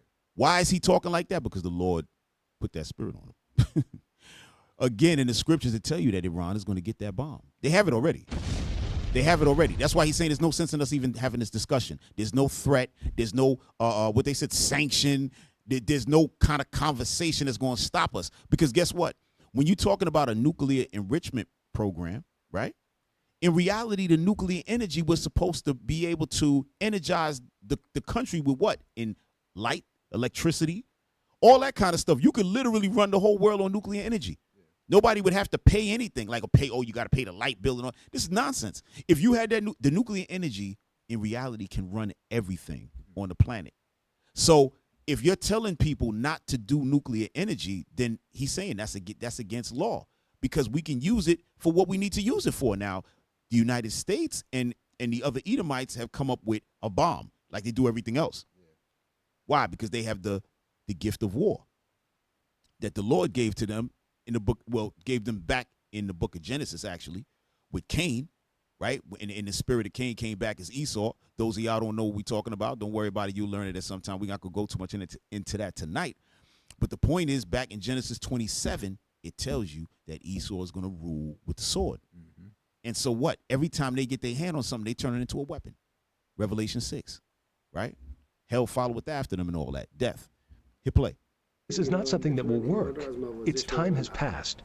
For them, it is better to cooperate with Iran according to the laws. Dang. But Mr. President, do you according to justice and on the basis of friendship. You talk about international law, you talk about principles of justice and friendship. Do you understand how so many in the world community cannot take your statements at face value about nuclear weapons? You say you don't want nuclear weapons when you refuse to comply with the guidelines set out by the International Atomic... Hit pause. Hit pause. I'm sorry. But look at how Esau is talking to a president of another country. Yeah. You see the pride on those people, man? This is the president of a country. He's talking to him like he's above him. Yeah. You can't make this up. I'm telling you, that's why the Lord said, I'm going to kill every last one of y'all. Look at his face. He's like, I cannot believe he is talking to me like this. I'm telling you. He's like, yo, if me and you was in a room alone, I would beat you with my bare hands, bro. Off with his head. He's like, you're not no type of warrior at all. Guys like him, they done had all kind of war. Yeah. Physical, hand-to-hand combat, shooting, killing, doing all type of stuff. And that's how you rise to become them leaders in them other countries. It ain't where you go, popularity contest like you have in the United States. No. They kill to the top, bro. You got to be one of them guys. Yeah. Yeah. Yeah, they kill to the top. I'm not saying that's right. I'm not talking about that. I'm saying that's how they get down. So that man sitting there is a real soldier, a real warrior, talking to a punk. You know what I'm saying? And just talking crazy to him. Like I couldn't help it, bro. I was just looking at that. The dynamic was ridiculous. Hit play. Energy Agency 118 member states of the non-aligned movement have declared their support for Iran's position. Don't they count? 57 Islamic countries have supported the Iranian position. Look, Mr. Stephanopoulos, this outlook is wrong. This opinion that some American authorities have are the root cause of the world's problems. That someone who possesses nuclear bombs tells others not to use it for peaceful means. It's clear from listening to you that you're not concerned about another round. Hit pause, y'all. If y'all didn't understand what he meant by using the nuclear weapon for peace, what he's saying is that when you have the bomb, the United States don't talk to you crazy. Right. That's what he means. When you have the bomb, the United States now invites you to dinner. Now you can sit at the table and they talk to you very nicely. They don't talk like Stephanopoulos right there. Do you understand that if you don't do they don't talk like that. Yeah. They're like, Mr. Ahmadinejad, can you please, would you like to try the steak tartare? They start talking right. Have a seat. Yeah. They start pulling a chair out and all that because now they got fear. They know that this guy's serious. All right? That's what he means by peace. Because it's like a gun. What is a gun called? It's called a peacemaker. Yeah. Why is a gun that takes life, well, it doesn't take the people take life, but why is that weapon called a peacemaker? Because when it comes out, all of a sudden everybody gets peaceful. Yeah, everybody real respectful. Yeah, nobody want no more. Hey, bro. Nah, I didn't mean it like that. You know what I mean? Excuse me. Right? Go ahead. Hit play. But it's also been pretty clear to most observers that if Iran continues on this path, that the state of Israel will take matters into its own hands and take out Iran's nuclear program through military means. There you go. Did you see that? Now, why would that be clear to any of us that Israel would rise? Because these people are making a bomb, Israel is going to attack Iran? Right. Why would that be clear? Wouldn't it make sense that a person might think, well, listen, even if they get the bomb, they're going to drop a bomb on us. You know, America going to just obliterate them. But no, they don't want them to have the bomb at all, people. You know why, family? Because they're trying to stop the prophecies of God. It's not going to happen. Right. It's not going to happen. It's not going to happen. The only people to have ever dropped a bomb was the United States. Nobody's ever done it. Yeah. Nobody else has done it. So why are you worrying about these countries doing it when they've never done it? You're the only one that done it. And now you don't want them to have it. No. You don't do it. No. You don't do it. You listen to me. Right. You listen to me. Yo, this is crazy. All right, go ahead. Iran will definitely continue its path. You should not even doubt that we will continue our path. But aren't you playing with fire? The potential of an Israeli military strike? Do they want to attack us? They're not a factor in our defense doctrine. We don't even count them. Yo, you heard what he said? He said, we don't even count them. We don't care what y'all talking about, Esau. Right. Only thing he need to say, yo, we don't care what y'all white people talking about. That's really what he want to say. They don't give a damn. Like we doing, what he trying to say is we running our own country. You don't tell us what to do. Yeah. Oh, man, hit play. That at all? They're finished. The Zionist regime is finished. They can't even manage Gaza. They want to get into a conflict with Iran. Everybody knows about this, and I'm surprised that you as a professional journalist don't know. Wow. That's beautiful. Hold on, hit pause. Did you see that? Yeah. He said they can't even, he told my Amalek now. He said they can't even manage Gaza, and they want to get involved with us. Yeah. He like, we will roast them. See, y'all don't understand. Remember, y'all, we got to bring this back to y'all understanding. When you're talking about Iran, you're talking about the Persians. You're talking about the Persian Empire. They had an empire at one time. Yeah. They've been around for thousands of years. They look at America like, the new guys. Yeah, y'all just came around. Yeah. Israel, y'all is like 50. Y'all are 60 years old, 70 years, 80 years old, whatever they are. They don't give a damn about them. They're like, yo, we been around. How y'all gonna take us out? That ain't happening. Yeah. We gonna fight y'all to the death. Y'all don't understand. That's what he trying to say. Hold on. Matter of fact, you know what? Hold on. Let's get a scripture real quick. Hold on. Matter of fact, play the rest of that, y'all, while I'm looking at this thing. The Zionist regime can't manage Gaza. Do they want to get into a conflict with Iran? One final question. There's a new documentary out that says that Osama bin Laden is living in Tehran. Is Osama bin Laden in Tehran? Hey, drop that. So they started to ask him about at the time when bin Laden was on the move. right? Bin Laden was so cold they couldn't find him, right? Which they knew exactly. First of all, Bin Laden had already been dead. That's another thing. Bin Laden had died, and they still were saying that he was alive. And then talking about they had SEAL Team 6 talking about they took him out or whatever. That whole story's a lie. Damn. That whole story's a lie. Matter of fact, the SEAL Team 6, they might have thought they killed Bin Laden. Because remember when they killed him, they said they took his body and threw it out at sea? Really? When they killed Saddam Hussein, they showed that thing on TV, man. Yeah. And he didn't do nothing. Bin Laden supposedly is the guy who took down the towers, and you quietly put his body in the water? Yo, come on, man. Yo, bruh, you can't make it up. But look at this. I want to show y'all this, right? Go to the Esther in the Apocrypha, right? Watch this. Now, Purim just passed, right? So y'all remember Haman. When you know the history of Haman, right? Haman, the Edomite, was trying to do what? Kill all Israel, right? He's trying to knock out the Israelites out of the Persian Empire, right? But when you read in the Apocrypha of Esther, he was doing more than that, right? Look at this. Go to Esther. I want chapter 7, starting verse 10. You want that's in the regular book. What? Esther chapter 7, right? No. I want it in the Apocrypha. Which chapter? Oh, 7. Yeah, that's in the regular one. What are you talking about? That's in the regular Bible. It is? Yeah, chapter 7. Nah. It started 11. That's true. I'm looking on my phone, so they got it different. Go to the last chapter. Should be what, 14 or something like that? Yeah, 16. 16. I'm sorry. Go to 16 and verse 10. Watch this, y'all. Esther chapter 16 and verse 10.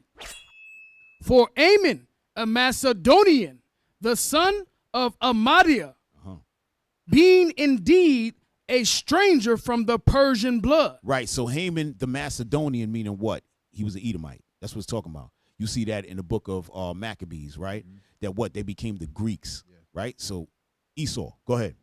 And far distant from our goodness. And I'm sorry, it says being indeed a stranger from the Persian blood, meaning what? He was part of the Persian Empire. He was way up in his title. He was like the number 2 guy, right? In the Persian Empire. That's the Iranians today, right? So he was an Edomite, was number 2. So they said, but still he was what? A stranger from the Persian blood. Go ahead. And far distant from our goodness, and as a stranger received of us, had so far forth obtained the favor that we showed toward every nation, as that he was called our father, and was continually honored of all men, and the next person unto the king. Right, go ahead. But he, not bearing his great dignity, went about to deprive us of our kingdom and our life. Now, hold on. He's saying that Esau had went around to do what? Deprive the Persians of their kingdom and life. But when you read in the scriptures, you don't see that. He was really trying to take out the Israelites, right? But watch this. Keep reading.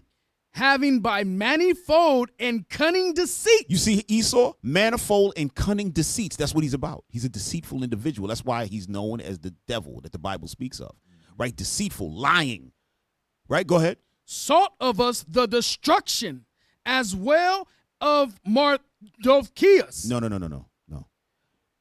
Sought of us the destruction as well of Mardochæus, okay, which is Mordecai. Go ahead. Mardochæus, who saved our life and continually procured our good, and also of blameless Esther. Right, that was his wife. Go ahead. Partaker of our kingdom with their whole nation. Now watch this. Go ahead, read 14.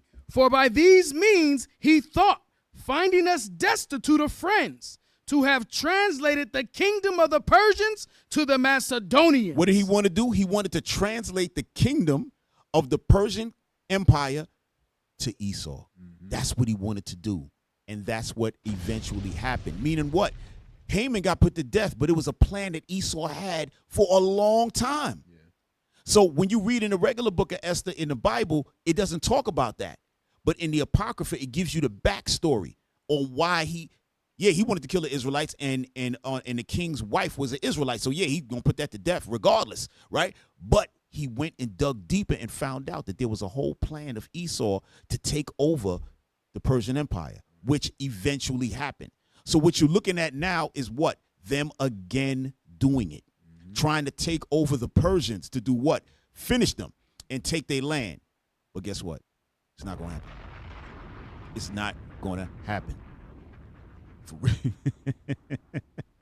Hey, listen. Hey, officer, you got to get your reading together, okay? Captain Joel just told me to fire you. All right, but I'm gonna keep you around, okay? I'm right here. I'm negotiating for your job. All right, yo, Cap. Listen, man, we're gonna keep him around a little bit. He got like 20 more minutes. He might be fired, Cap. All right, so let's get back to it. Hey, so now bring up number 9, right? Because now you might be thinking, what does this have to do with it? But Muammar Gaddafi's son was killed like a month before. It was very quiet. Nobody really discussed it. Nobody really talked about it. Because now that the war kicked off, it's like, well, what does he have to do with the war? But he got something to do with it. The United States is knocking off leaders. Why? Because they need to keep Libya in that same state. Remember, they're trying to create the greater Israel. They need all the Arabs in pocket. They need them locked down. They don't want no heroes. They don't want no idealists coming in. So what? He still had the ideals of his father, right? But watch this, y'all. Hit play. Saif al-Islam was 53 years old. Libyan officials say Saif was killed in the town of Sintan, southwest of the capital, Tripoli. Though the circumstances of his death remain unclear, local media reported that armed men entered his home and killed him. Prosecutors are now investigating the killing. His lawyer confirmed his death on Facebook without providing any details. Educated at the London School of Economics, Saif al-Islam was long seen as the reformist face of the Gaddafi regime. He played a prominent role in shaping policy before the 2011 uprising that toppled his father.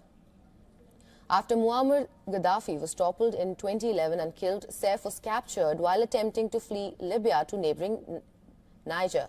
He was held. All right, so hit pause. So after his father was killed, right? They killed him in the street like a dog, right?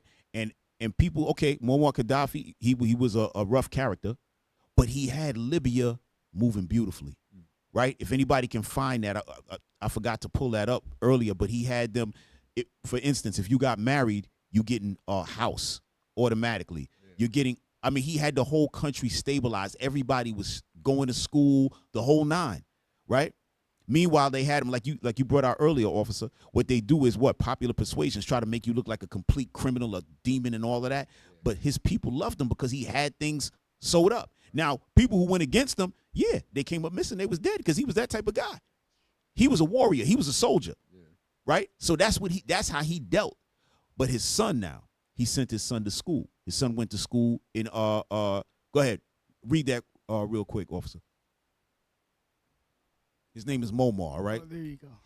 Under Muammar Gaddafi, Libya used nationalized oil revenue to fund extensive social welfare, providing free education and health care, subsidized housing, and improved infrastructure. Stop right there. So could you imagine, right? Because we got a lot of oil here in America. Could you imagine if America said, okay, we're going to use our oil money and just take and we're going to have make sure we got free education, right? Free health care, subsidized housing. That's set up for you once you get it, you get married, whatever. And it was a thing. You get yourself on your feet and then you can go do whatever you want. Right. And improved infrastructure, meaning what? Highways, roads, whatever the case may be, schools, however they doing it. Go ahead, read. These policies resulted in high literacy rates. You know, America doesn't like high literacy rates. Even here in the United States, I mean, if you go from state to state, the literacy rates of our kids especially is trash, okay? Our people is walking around dumb as hell. You can speak to some adults. They don't have basic knowledge of things, right? Because that's how America like to keep you dumb so they can take over, right? Literacy rates, go ahead. And one of the highest per capita GDPs in Africa. Go ahead. Though benefits were often distributed unequally. Now they want to add that. Unequally. What are you talking about? Were they distributed or not? Right.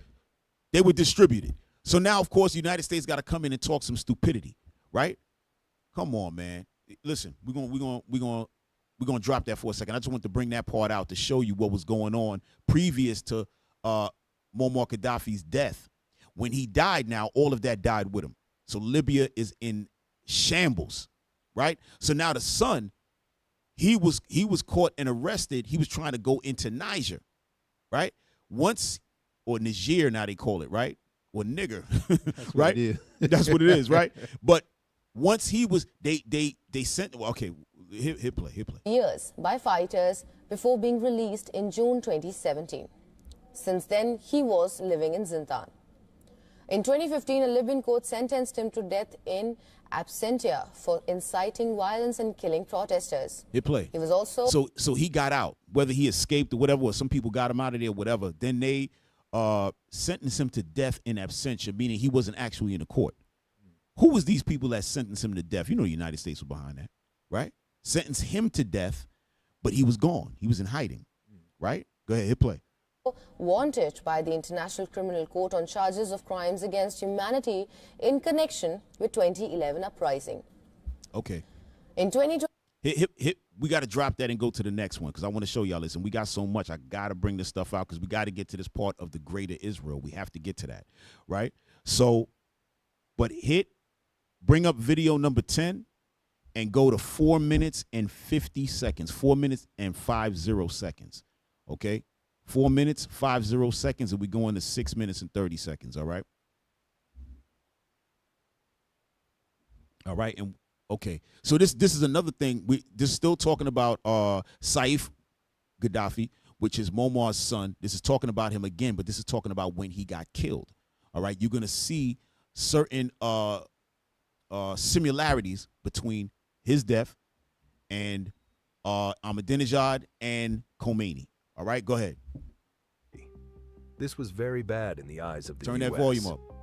After years of complete silence, the man sentenced to death, wanted for war crimes by the International Criminal Court, who'd vanished into Libya's vast desert. He was back, running for president. So now he popped back up and started running for president. What you're going to find out is that the United States was pushing for elections in Libya to establish a new president. They weren't expecting him. So he popped back up and started running for president. Hit play. Was devastating. The United States had demanded these elections. Washington had pressured Libyan factions to agree to the electoral process. Now those same elections threatened to restore the very regime they'd spent billions eliminating. Because everyone knew one fact: Saif would win by a landslide. It wouldn't even be close. Every poll confirmed it.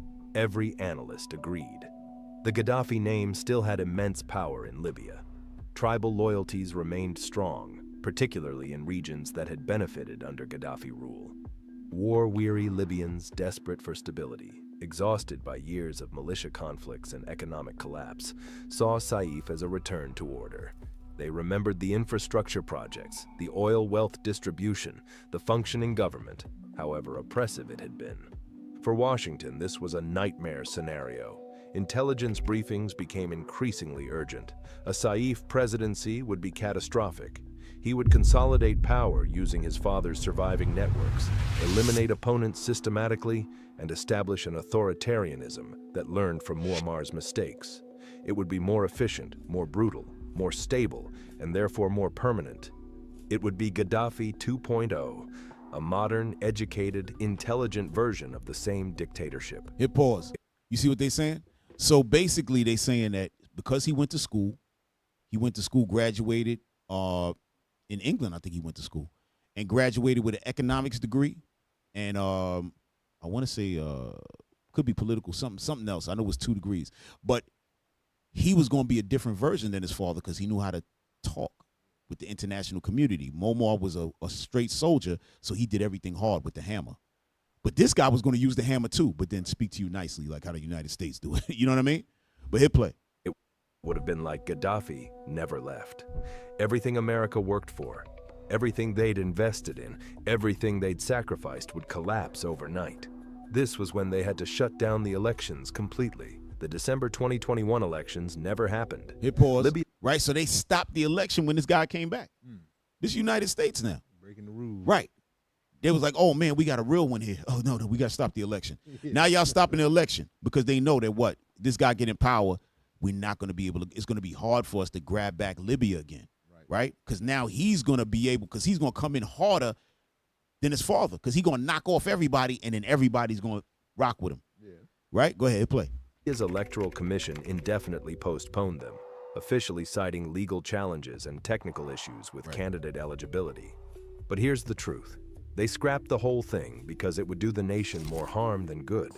In fact, there wouldn't be any good from Saif being the sole leader. The international community, led by the United States, effectively canceled elections because democracy was producing the wrong result. The U.S. made sure these elections didn't proceed after being the ones pushing Libya to have them. Think about the irony. America intervened in 2011 in the name of democracy and human rights. 10 years later, they prevented democratic elections because Libyans would elect someone Washington opposed. The message was clear. Libya could have democracy, but only with acceptable results. Damn. Since 2021, when everything was canceled, Saif went back into hiding. Nowhere to be seen, once again, rumors spreading.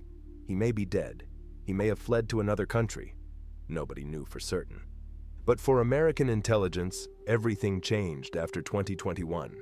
Before his presidential bid, Saif was a problem to manage, a potential future threat. After he nearly won an election. We at 6:30? Okay, now we good. We good on that. Hey, right? Cap, you know what they go to show? Yes, they go to show about this whole voting thing. Right. In democracy, when they over it, they only allow it to work if the people getting elected are playing ball. That's right. That's how you know it's a farce. So we have an instance where this brother's running. Right. They know they can't control him, so it's like, hey, let's just stop the whole election. Exactly. You know, because they're not going to control that. The whole point of democracy is to give you an illusion of your participation. Exactly. Yep. Right. No, excellent. Excellent. And the other video that we took down that I didn't let play out, it discussed how he got killed. I forgot it was the ending of the other video. But how he got killed was, I'm going to just tell y'all because I don't want to go back to it.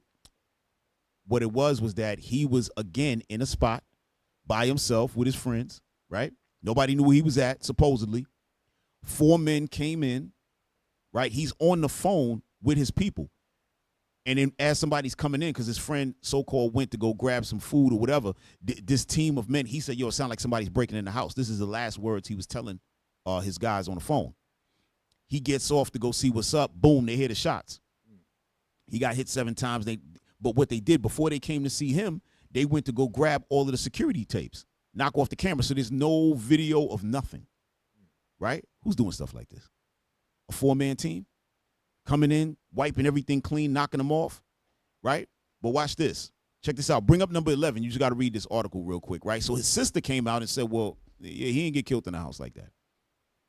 So nobody don't really know exactly what happened. Only thing they do know is that he dead. That's it. Y'all got that article? All right. Safi al-Islam Gaddafi, death. Muammar Gaddafi's son killed near border with Algeria. Go ahead, scroll up. Get that out of there. Scroll. Get to the article. Get that stuff out of there. I know it's like a foreign paper, so it's crazy. All right, go ahead. The young Gaddafi died in circumstances that remain contested, with his family and close aides offering differing accounts of where and how he died. Right. So now it's up in the air. How did he die? Go ahead. According to the BBC, the 53-year-old's death emerged on Tuesday, January 3rd, through multiple channels, making the dramatic end to his life. Marking the dramatic end to his life. Sir. Go ahead.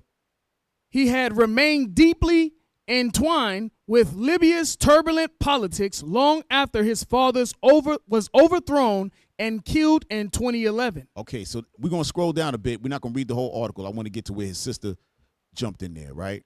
Scroll. Hold on. Scroll up.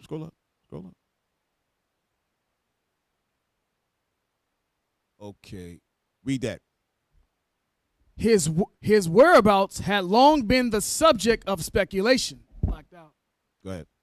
With limited verified sightings since his release from detention in 2017. Further details were shared by his advisor, Abdullah Othman Abdurrahim, who said Saif al-Islam was killed inside his home by 4 unidentified men. Right. So that guy, Abdallah, that was the one that was with him the whole time. Okay, go ahead. According to Abdurrahim, the attackers disabled surveillance cameras for carrying out the killing. Before carrying out the killing. Go ahead, scroll down. Scroll down. We're going to get to where that sister was talking at. Let me see. Go ahead. Keep scrolling. Should be that next one. Scroll. Hold on. Y'all going too quick. All right, scroll. Keep scrolling. I'm sorry, y'all. Damn. Oh, go back up. We missed it. Why do you think he blacking out? I think that section where it said, how did he die, right? Scroll up, y'all. Scroll up.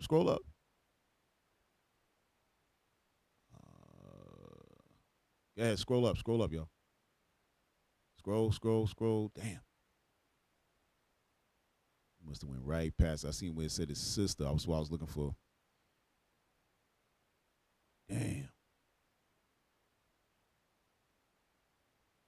All right. I don't know. We missed that thing. I don't know. It might just be right above that. I don't understand this blacking out stuff. All right, stop right there. How did he die? Damn. There it goes. Yes, this is it right here. Read that. All praises. According to his political team, Saif al-Islam was shot dead in an apparent assassination with his lawyer told international media that a four-armed man unit carried out a targeted attack at his residence in the western Libyan city of Zintan. All right, jump down to that last paragraph. However, a competing account came from within Gaddafi family as his sister told Libyan television that he was killed near Libyan's border with Algeria. Right. So she's saying that he was fleeing, I guess, into Algeria and got into it out there with a group and got killed, right? So clearly we're not going to know what actually happened until they want us to know. You know what I mean? But the bottom line is what?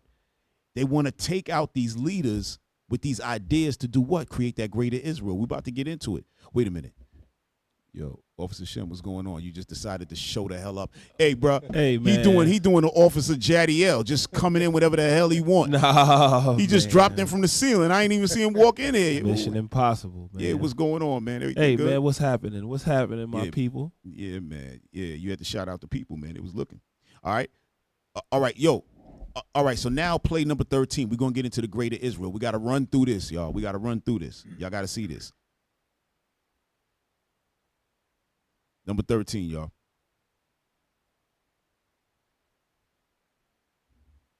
All right. To build. I think this moment in time represents the apex of the Israeli agenda to build a greater Israel and to wage wars of annihilation, not just against the Palestinian people, but against any forces that could rise to stand in the way of Israel being the dominant military force in the Middle East. Right. Stop. Hit pause. You see that? It says greater Israel refers to a belief that the Bible justifies Israel expanding its borders, right? So remember what we was going over in the kingdom, right? Remember, it's going to be 1,500 miles wide, high, long, all that. They thinking that they about to experience that right now. Yeah, they not. They're not the guys. They're not the guys. But hit play.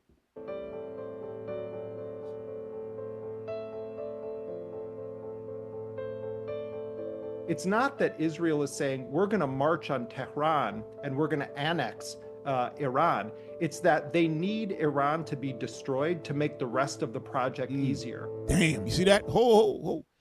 That's what they were saying before. Remember, PLO Lumumba said that Iran is the only viable threat amongst all of the people. Because Ishmael is basically asleep. For those who don't know, Iran, they're not Ishmael. They something else. You know what I mean? They the Persians. It's a little bit different. They don't consider them. They're together in terms of their religion, right? But outside of that, but some of the Persians is not even considering themselves Muslim, right? But the Persians are separate people from the rest of Ishmael. That's how it is. All right. So that's why they were looking to put that wedge there, because they know, hey, Ishmael ain't really with them, you know. But even Ishmael, remember, they're a wild man. They've been fighting with each other the whole time. That's why the United States and England and all that try to make those countries to make it look like, okay, so they can have control of them, y'all. All right? So that's what they're saying. Iran is the last problem there, basically, for them to take over the entire region. All right? Go ahead. I think that the Israelis view Donald Trump as their greatest chance in history to push through a project for a greater Israel. What they want to do is severely weaken or utterly destroy any forces or countries in the region that will stand in the way of the next phase of Israel's war of conquest and annihilation. Look at that. Stop. You see that? That's what we went over earlier. Remember Epstein, right? He was hoping. You remember he was talking to Ehud, the other prime minister of Israel, saying that he hoping that they would attack Iran. Look what it says here. For decades, Benjamin Netanyahu been trying to make that happen. So even when I ain't gonna say remember, y'all might not know, he was a prime minister, then he wasn't, then he came back. So even when he wasn't the prime minister, he was stirring it up. All right, hit play. Nuclear weapons. Nuclear weapons. Atomic bombs. We are talking about 3 consistent decades of Benjamin Netanyahu falsely claiming that Iran is on the verge, days away or weeks away or months away from building a nuclear bomb. And so what we're seeing right now is that Netanyahu is getting what he's been agitating for since the 1990s.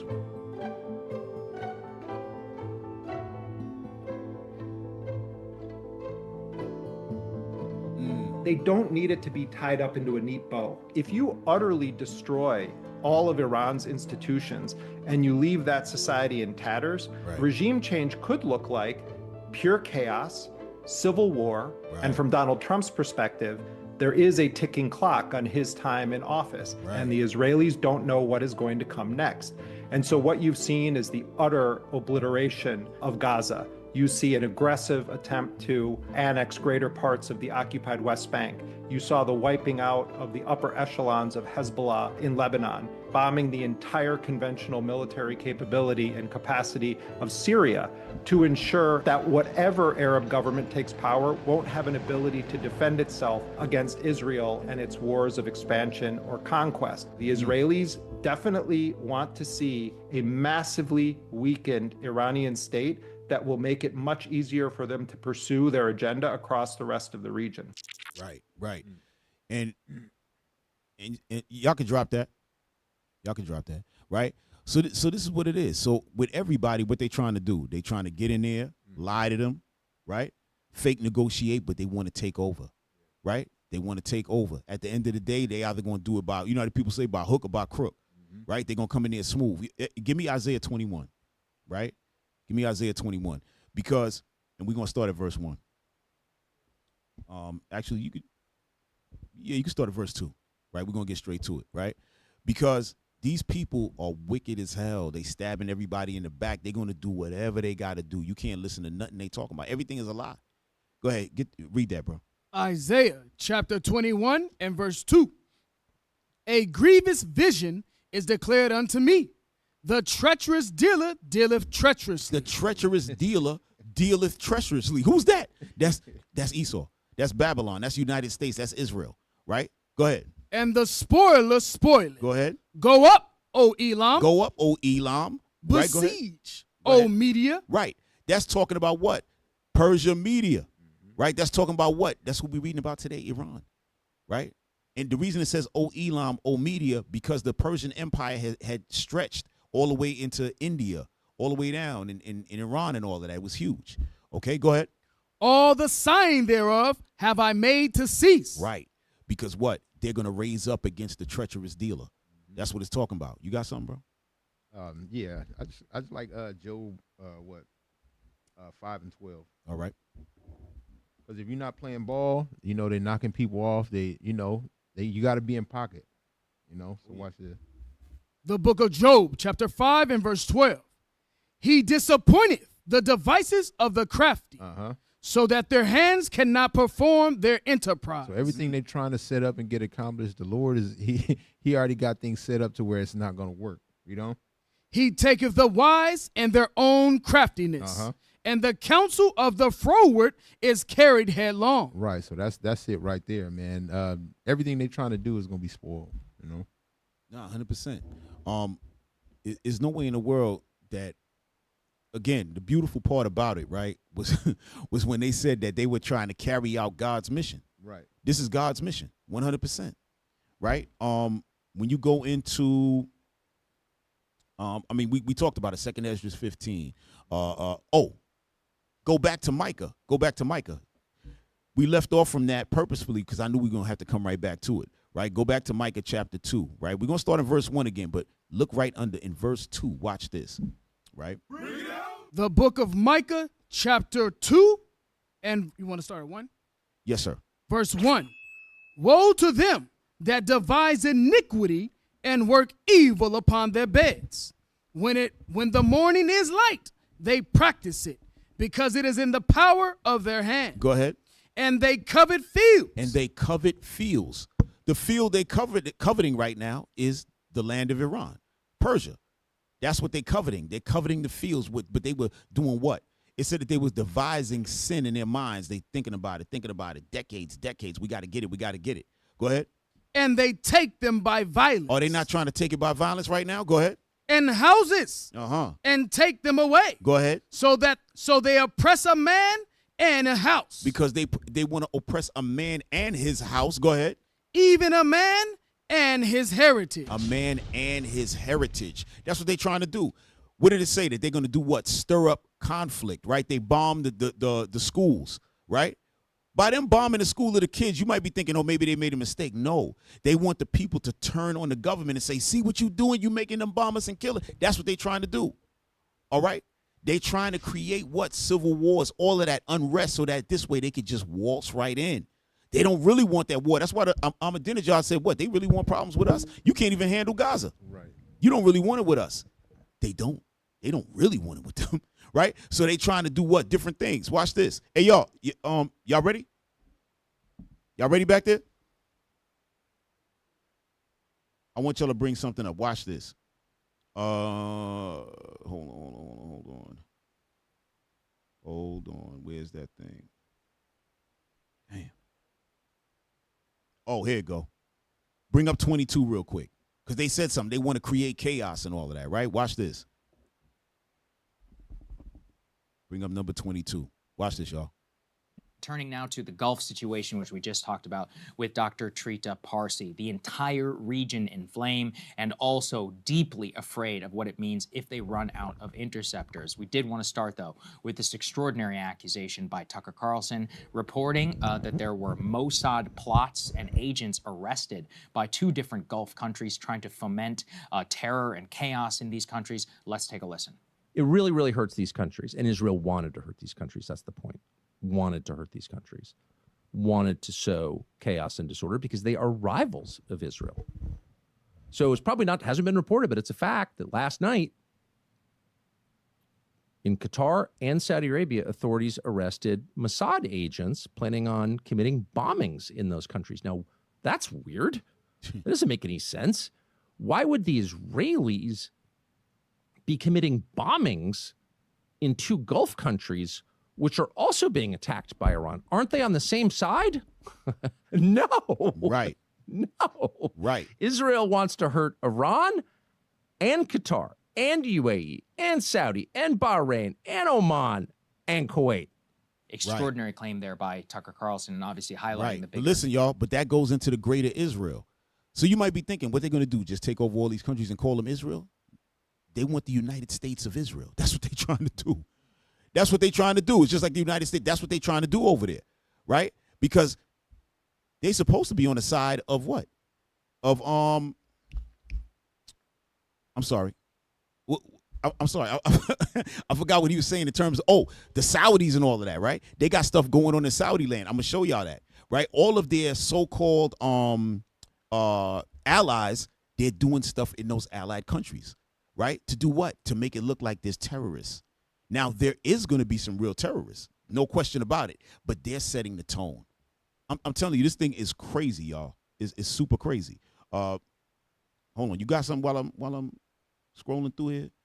Oh, you know what? Bring up number 16, y'all. Bring up number 16. So now we're going to jump to Saudi Arabia. Saudi Arabia is the ultimate friend of America, right? That's like their best friend in the Middle East, right? The so-called Middle East. Watch this. Page 16.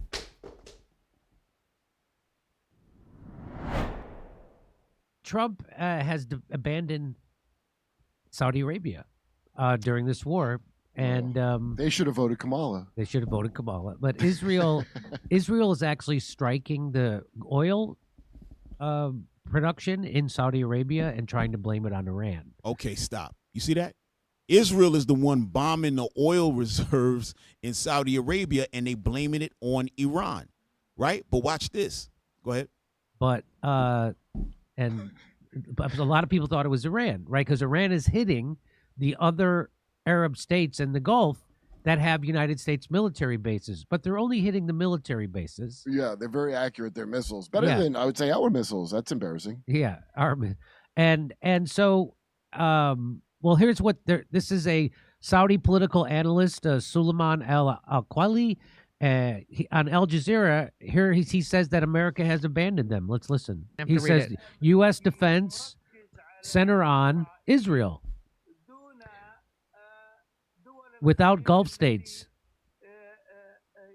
that located in it are many U.S. military bases. So he's saying the U.S. is just focusing on Israel, protecting Israel, not focusing on protecting the Arab states that have U.S. military bases in it. What it's in doubt, I appreciate it, or I think there is a sense of disappointment in the Gulf on our ally, our partner. That would be the United States. They're disappointed in our ally, our partner. Yeah, because you know that Israel is their wife and Saudi Arabia is just their side piece. Yo, hit pause, man. Yo, that's crazy, right? He said that Israel is the wife of the United States, but Saudi is just a side piece. So we don't really love you like that. Damn. You know what I mean? We got to deal with our wife. We got to protect wifey. But you, hey, if you survive, then we'll come over and sleep with you again. You know what I mean? Go ahead. Great. The United States has a lot of side pieces, and but who was it? We're gonna go to 5 minutes, y'all. Why am I blanking on his name? No, who was Nixon's Secretary of State? Kissinger said it is dangerous to be America's friend. It's deadly. It's dangerous to be our adversary. It's deadly to be our friend. Damn. Well, he really just came out and said that stuff, huh? He said that. Every time I don't like him, he said a thing where I'm like, well, I got to give that to him. So this is what's happening. Here we go. We described it accurately. The U.S. partner that focuses on the security of Israel and stability of Israel and the people of Israel without attention on defending the Arab Gulf states that are exposed today to attacks from Iran without U.S. putting efforts to protect us. So that's what's happening. So even the Gulf states, the United Arab Emirates, Saudi Arabia, Bahrain, they know that the United States has focused all their military might on protecting Israel, and they don't care what happens to them. Well, maybe Saudis should use their own Shabbos goys. They're called Filipinos. Saudi Arabia, the oil facility in Ras Tuna has ceased its operations. So Saudi Arabia's big oil facility, it got hit. So here it is. Here it is.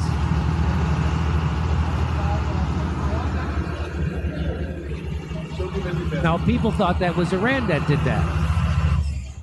Watch this, y'all. So people thought that was Iran. But now we're getting many more credible reports that say, no, that was actually Israel that's going, because Iran doesn't want the United States to bomb their oil fields. So they're being careful not to bomb anybody else's oil fields because they don't want to start, let's bomb each other's oil fields war. What Iran is doing is just striking back at military installations of the United States in other Arab countries. They're not striking the oil production because they don't want anybody to strike their oil production. So they're not really launching a war against these Arab states. They're launching a war against the United States military installations in those countries.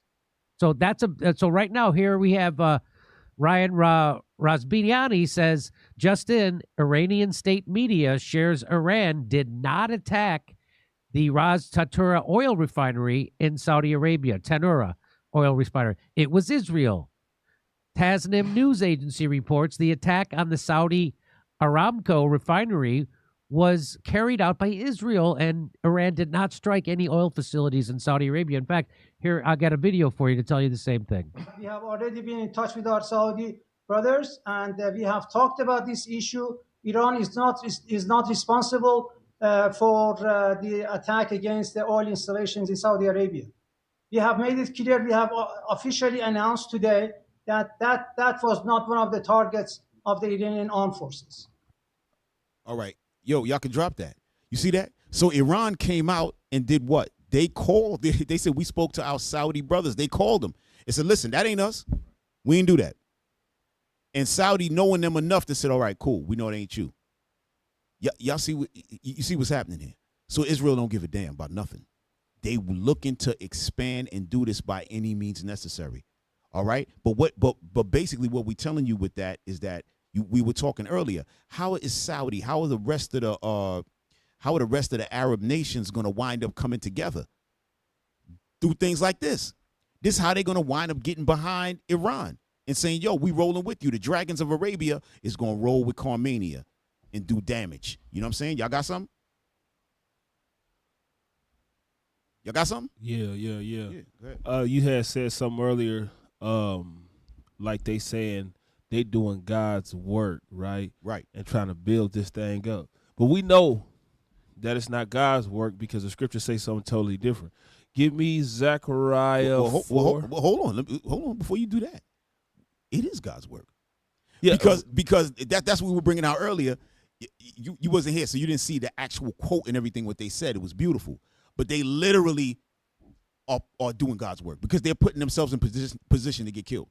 They on that behalf, right? On that sense, exactly. Yes. Yep. I'm not talking about that sense, there. Right.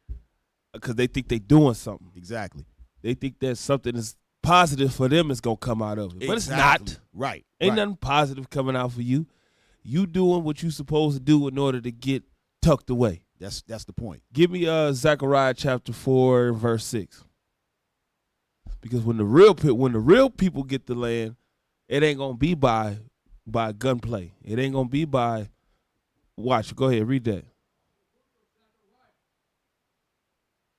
Zechariah chapter 4 and verse 6. Yeah. Then he answered and spake unto me, saying, This is the word of the Lord unto Zerubbabel. Watch what the Lord told Zerubbabel. Saying, not by might. Not by what? Not by might. So it ain't gonna be by your own might that you gonna make a difference. Nor by power. It ain't gonna be by your own power that you gonna make a difference. But by my spirit. It's gonna be by the Spirit of the Lord that's gonna make that difference. Right. Saith the Lord of hosts. The Spirit of the Lord is what's gonna bring everything back to its original. He's gonna put the Spirit of the Lord is what's gonna put the real people back on top that's supposed to be on top. It ain't coming by no one man's might or no one man's power. That's right. I better understand that. Yeah, they gonna understand. Hey, bring up number 24. Because I'm glad you touched on that because there's a piece that I wanted to enter in that I forgot to add because they were talking about how this God's plan for them, right? And what the Iranians said was, yeah, this is God's plan for them to off themselves. That's basically what they said, which was we brought out in the book of 2nd Ezra chapter 11.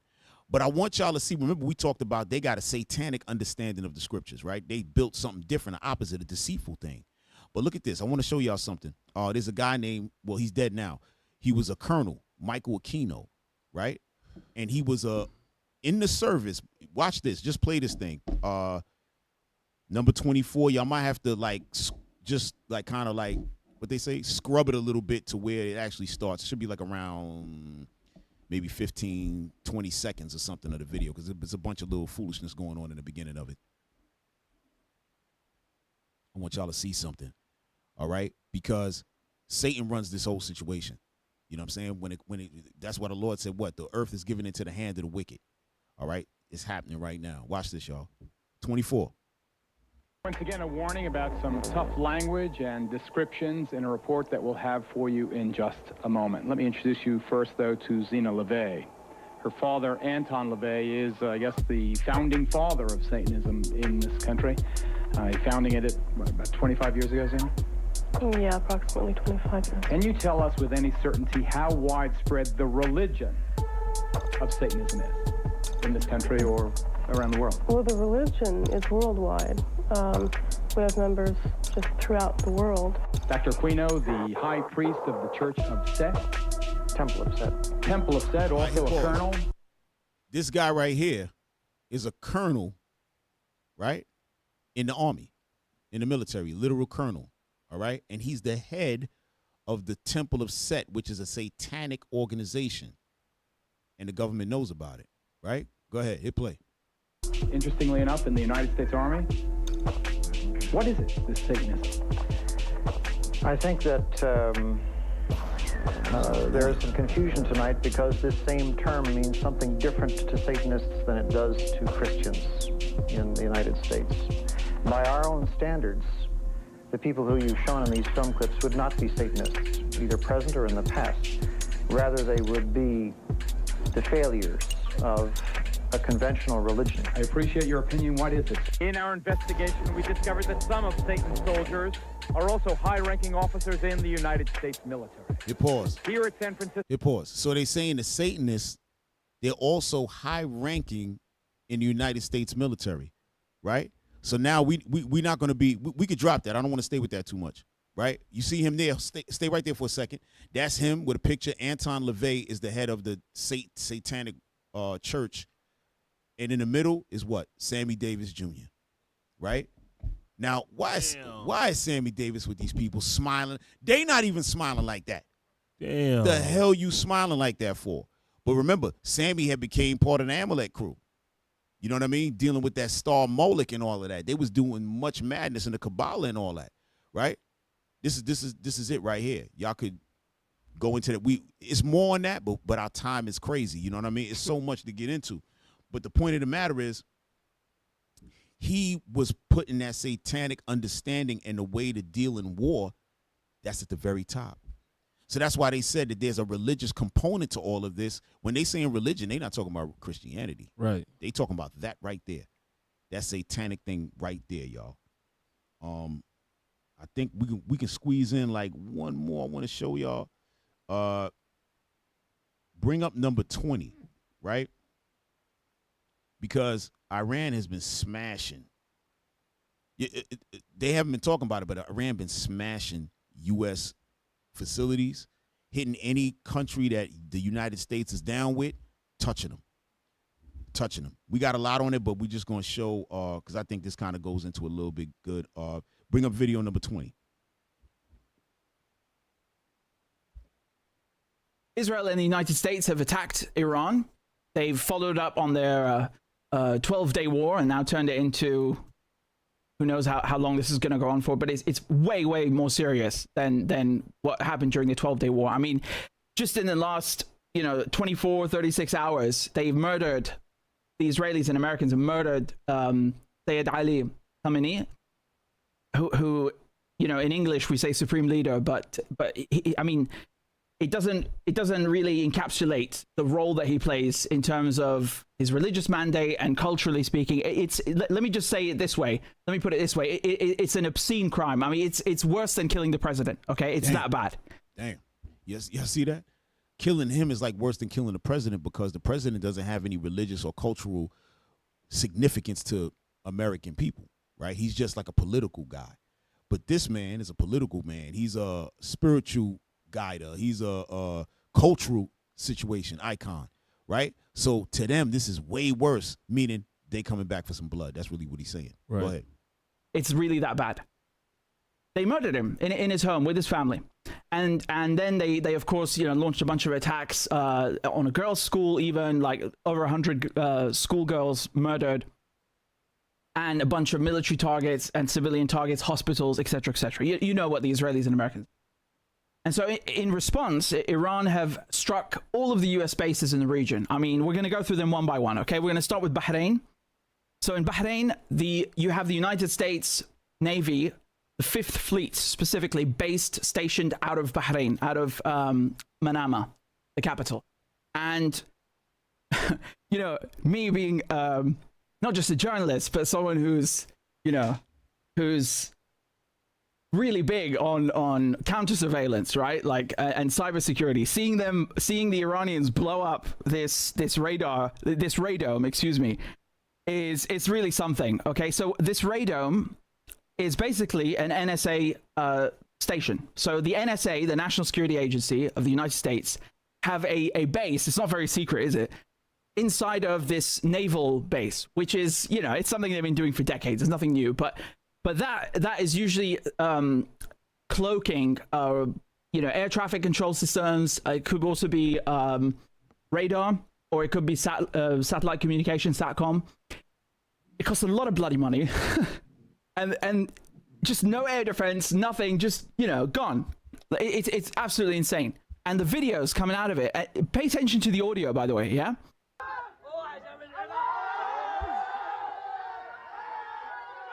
You notice how in every video people are cheering. What does that tell you? Yeah. That's a drone right there, y'all.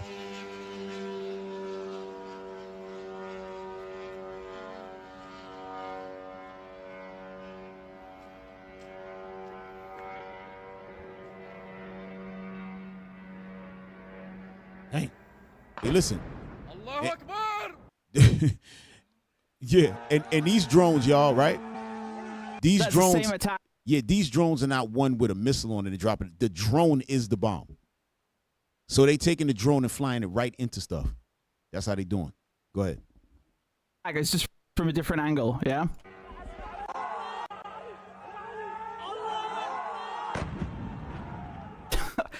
I mean, it's ridiculous, honestly. The whole thing is just it feels surreal. It really does feel surreal. So this is February 28th, right? It's February 28th. I'm trying to do it chronologically a little bit, but mostly we're going to do it geographically. Here's another angle of one of these. You see the Delta Wing. This is the Shahed drone that the Iranians created, and the Americans actually copied.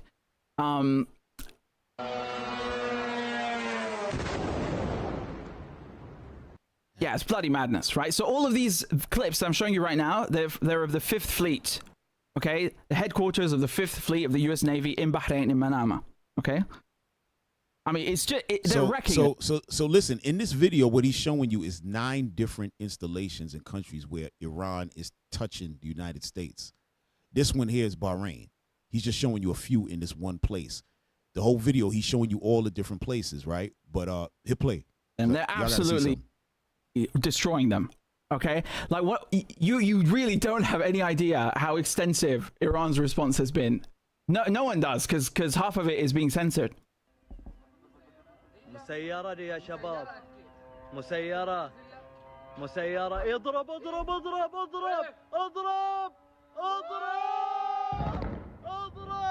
Right, so that's a radome being taken out, and they're basically saying "odoro," which means like hit it, basically hit it. Every single video that you see is extraordinary, whether it's in Bahrain or it's in it's filmed in Gaza. Every time people see Iranian drones or missiles overhead, they start cheering.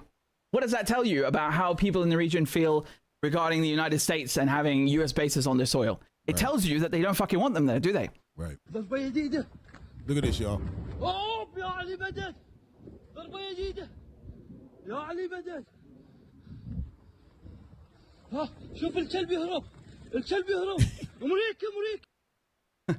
So in the video, the guy who's filming this, right, you can hear the blast in the background. He's saying, oh, there's been a new hit, and he's saying, look at the dog running away. That dog is America. That's what he just said. Yo, hey, listen, we got to drop that. We can't go through the whole video, but let me tell y'all where they hit. They hit the UAE, They hit Bahrain. They hit Qatar. They hit Saudi Arabia, right? They hit, well, they didn't hit, they hit Saudi Arabia, but they didn't hit those oil fields, all right? Just to let y'all know. They hit the military installations inside of these countries. That's what I want to let y'all know. They didn't go in and start hitting random civilians and all that. They're going after the U.S. bases in those countries. They hit Kuwait, Iraq, Jordan, Syria, Cyprus, and they hit Israel. They actually hit Israel. So we're going to show y'all that real quick. Hey, bring up 18. Matter of fact, no. Bring up 19. Bring up 19.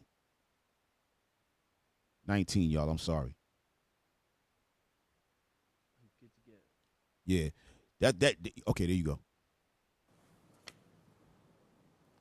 Well, let's start with the latest. We just received an early detection alert on our phones from the Israeli or the Home Front Command. Basically, we are expecting sirens and air raid sirens to go off any minute now. What this early detection alert tell us that... Right. Look at that. Hit pause. Iran missile barrage sparks explosions over Tel Aviv. So right now, what you're looking at, nobody's there. Everybody left. And I heard that a lot of the buildings, they have bunkers underneath. So some of them is underneath the bunkers, but a lot of them have just left. So it's like a ghost town. That's what they put out there. It's like a ghost town because Iran is touching them. See, they don't put that in the news. We thinking that, oh, yeah, Iran just getting blasted and everybody else is chilling. Israel under pressure, right? But I want y'all to see this part. Look what's going to happen soon. Go ahead. Iran has launched a number of missiles in the direction of Israel. We don't know the exact location of where they are headed, but we should maybe, while we're on air, hear the sirens go off. It's been a busy night, Adnan, for the Israeli air defense systems, the multi-layered ones.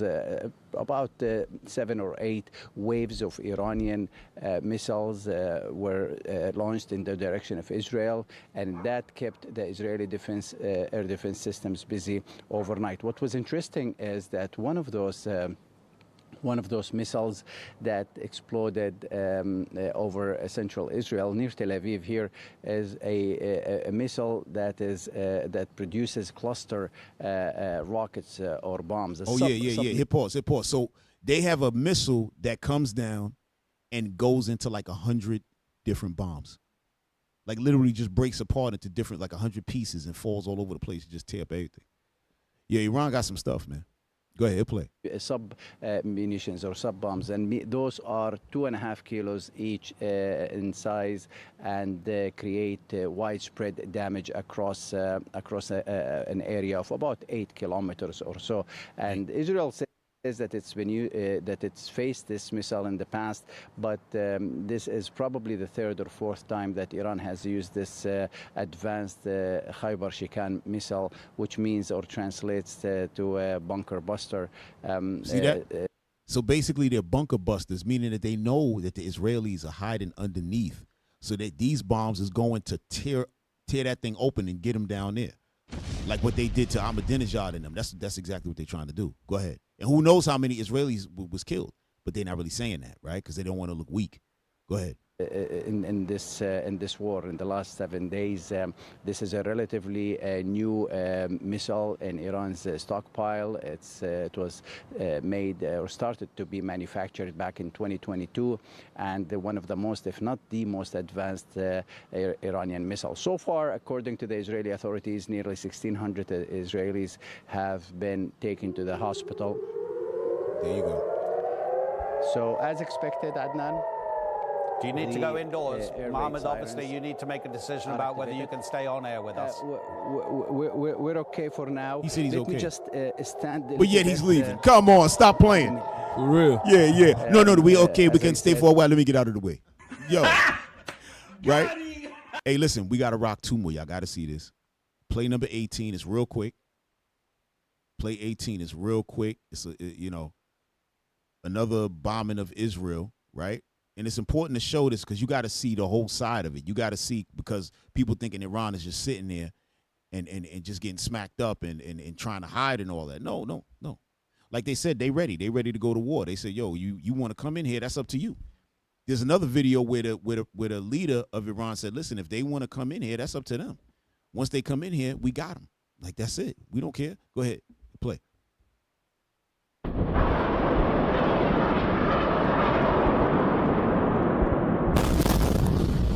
Right? So that's a high-rise building out there. That's where people live. They don't give a damn. They don't give a damn. They was hitting hotels, all that. We got so much videos, we can't even show everything. They was hitting hotels, right? And people say, damn, why they hitting hotels? But they said that American soldiers, a lot of times when there's problems at the base where they know the base going to get hit, they'll tell them to go in the hotels.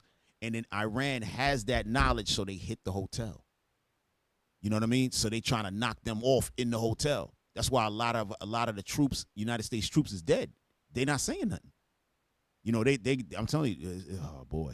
Yeah, we need more time. We need another whole day of this. Hey, bring up number 15, and this is gonna be the last one, but this is the mentality of Iran right now. This is the mentality of them. Look what your man Donald Trump. Look at this. Hearing a shift in tone by the Iranian leadership. President Masoud Pezeshkian apologizing to neighboring countries, saying the regime will no longer attack them unless their territory is used to attack Iran first. No sign President Trump. So Iran was apologizing because they like, listen, man, I know we hit y'all countries and all that, but y'all got them bases in there. You know what I mean? So we had to do that, but we're not going to do that no more unless y'all allow America to attack us from your state. We coming. Go ahead. Trump is softening his stance, posting on Truth Social this morning that the president of Iran is only apologizing to the country's Mideast neighbors because of how relentless the attack has been from the U.S. and Israel. He's also warning that today Iran will be hit, quote, very hard. President Trump declaring no deal with Iran except unconditional surrender. Iran's president answering, quote, they will take their dream to the grave if they think we will surrender unconditionally. Yo, yeah, let's go. He said, yo, they're going to take that to the grave. We fighting them to the death. That's what y'all got to understand. Yeah, and they know and understand that if they give up, they're going to die. Thank you. If they give up conditionally, right, then they're going to die. Exactly. So we might as well take this to the grave. We might as well go all out with this. That's right. Because what you're saying makes sense, right? That's why the scripture said what? They want to oppress a man and his house, a man and his heritage. Right. They like, yo, we gonna die on this. And a lot of us, you know what I'm saying? And this is where the Lord is talking about how we gonna get put through that persecution. You got to have that kind of spirit like how they rolling. Yeah, you have to. They dying for their family and race and ethnic. They doing it to the death. Yeah. You know. They know everything about them is gonna die off. Like right. They may even keep some, but the fighting spirit, they gonna take it away from them. That's right. And everything they see what they did to us. They see what them devils did to us. Yep. They see they know who the strongest people on the planet is, and look how we look right now. Right. Listen here. They said, man, they're like, you ain't doing me like that. Exactly. They said, now we can't go out like that. We got a whole country. You know what I'm saying? We have ours. We know how to fight amongst our terrain. You know what I'm saying? We the Israelites, we in a country that we in a land that, you know what I'm saying, that don't belong to us. Well, it belongs to us, but we didn't know it. You understand? And now what? We don't have control over it, in other words. All right? One more before we go. Not a video, but we just want to read something. The chosen people from the Caucasus, right? The so-called chosen people, right? Just bring up the cover of that book.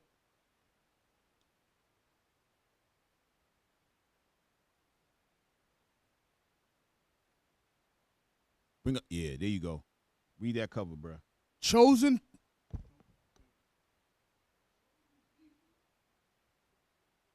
His mic is off. Somebody pass him a mic or something. There you go. Check. Chosen People from the Caucasus by Michael Bradley. Go ahead. Now bring up that page. There you go. Page 2. Contemporary crises like racism itself have their origins in the prehistory of the white race alone. Right. You see that? From the white race alone, racism, origins. You see that? Go ahead. We attribute various threats to our survival to man's folly. But this is a conscious and self-protecting euphemism. Nuclear war, environmental pollution, resource rape are all primary threats to our survival and are all the result of a peculiar Caucasoid behavior, Caucasoid values, and Caucasoid psychology. So they saying that all of this comes from the white man.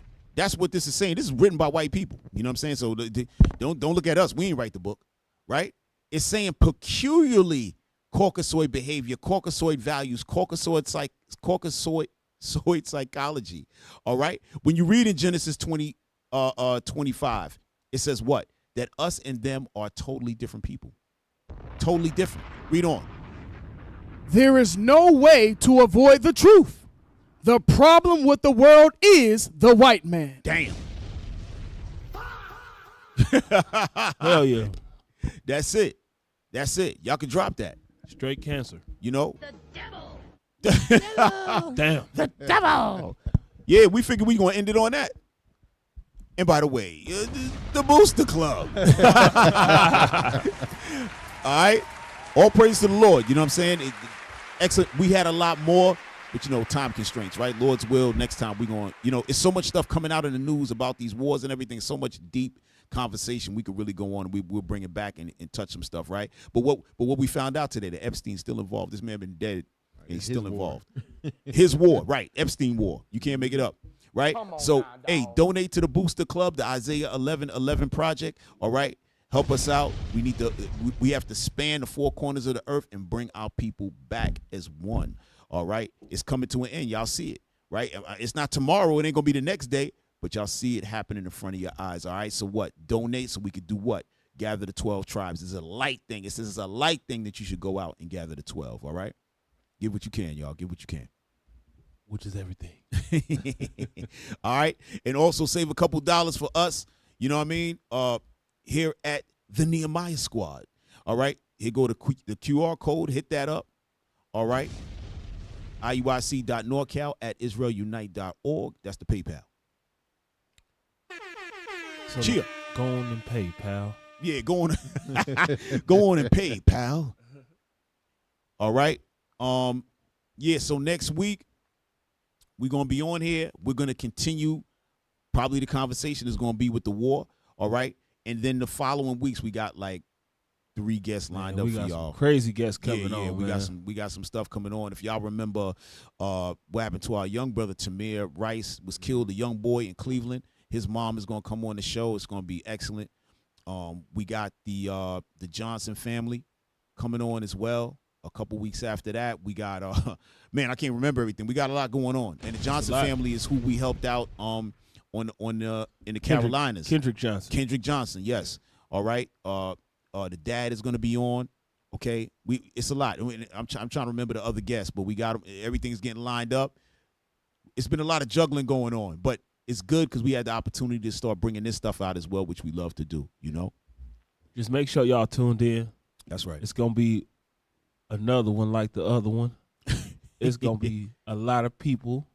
It's going to be a lot of fun facts coming out. Oh, yeah. It's going to be facts coming out. Right. So just come on in. Come on down. Come on in. The water's fine. The water is fine. All right? So we out of here. So, hey, Officer Shim, you taking us out or you trying to parlay? Go ahead. Come on. The book of Nehemiah, chapter 13 and verse 21. Come on. Then I testified against them and said unto them, Why lodge ye about the wall? If ye do so again, I will lay hands on you. If you do this thing again, we got to lay hands on you. If you don't donate right here to the Booster Club, we got to lay hands on you.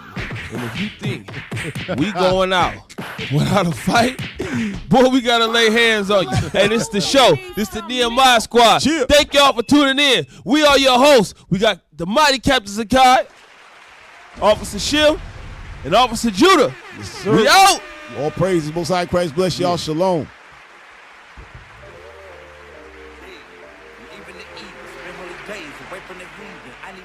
I don't need a reason, I need a script. I don't need your grievance, keep it to yourself. It's better for my health, leave it on the shelf.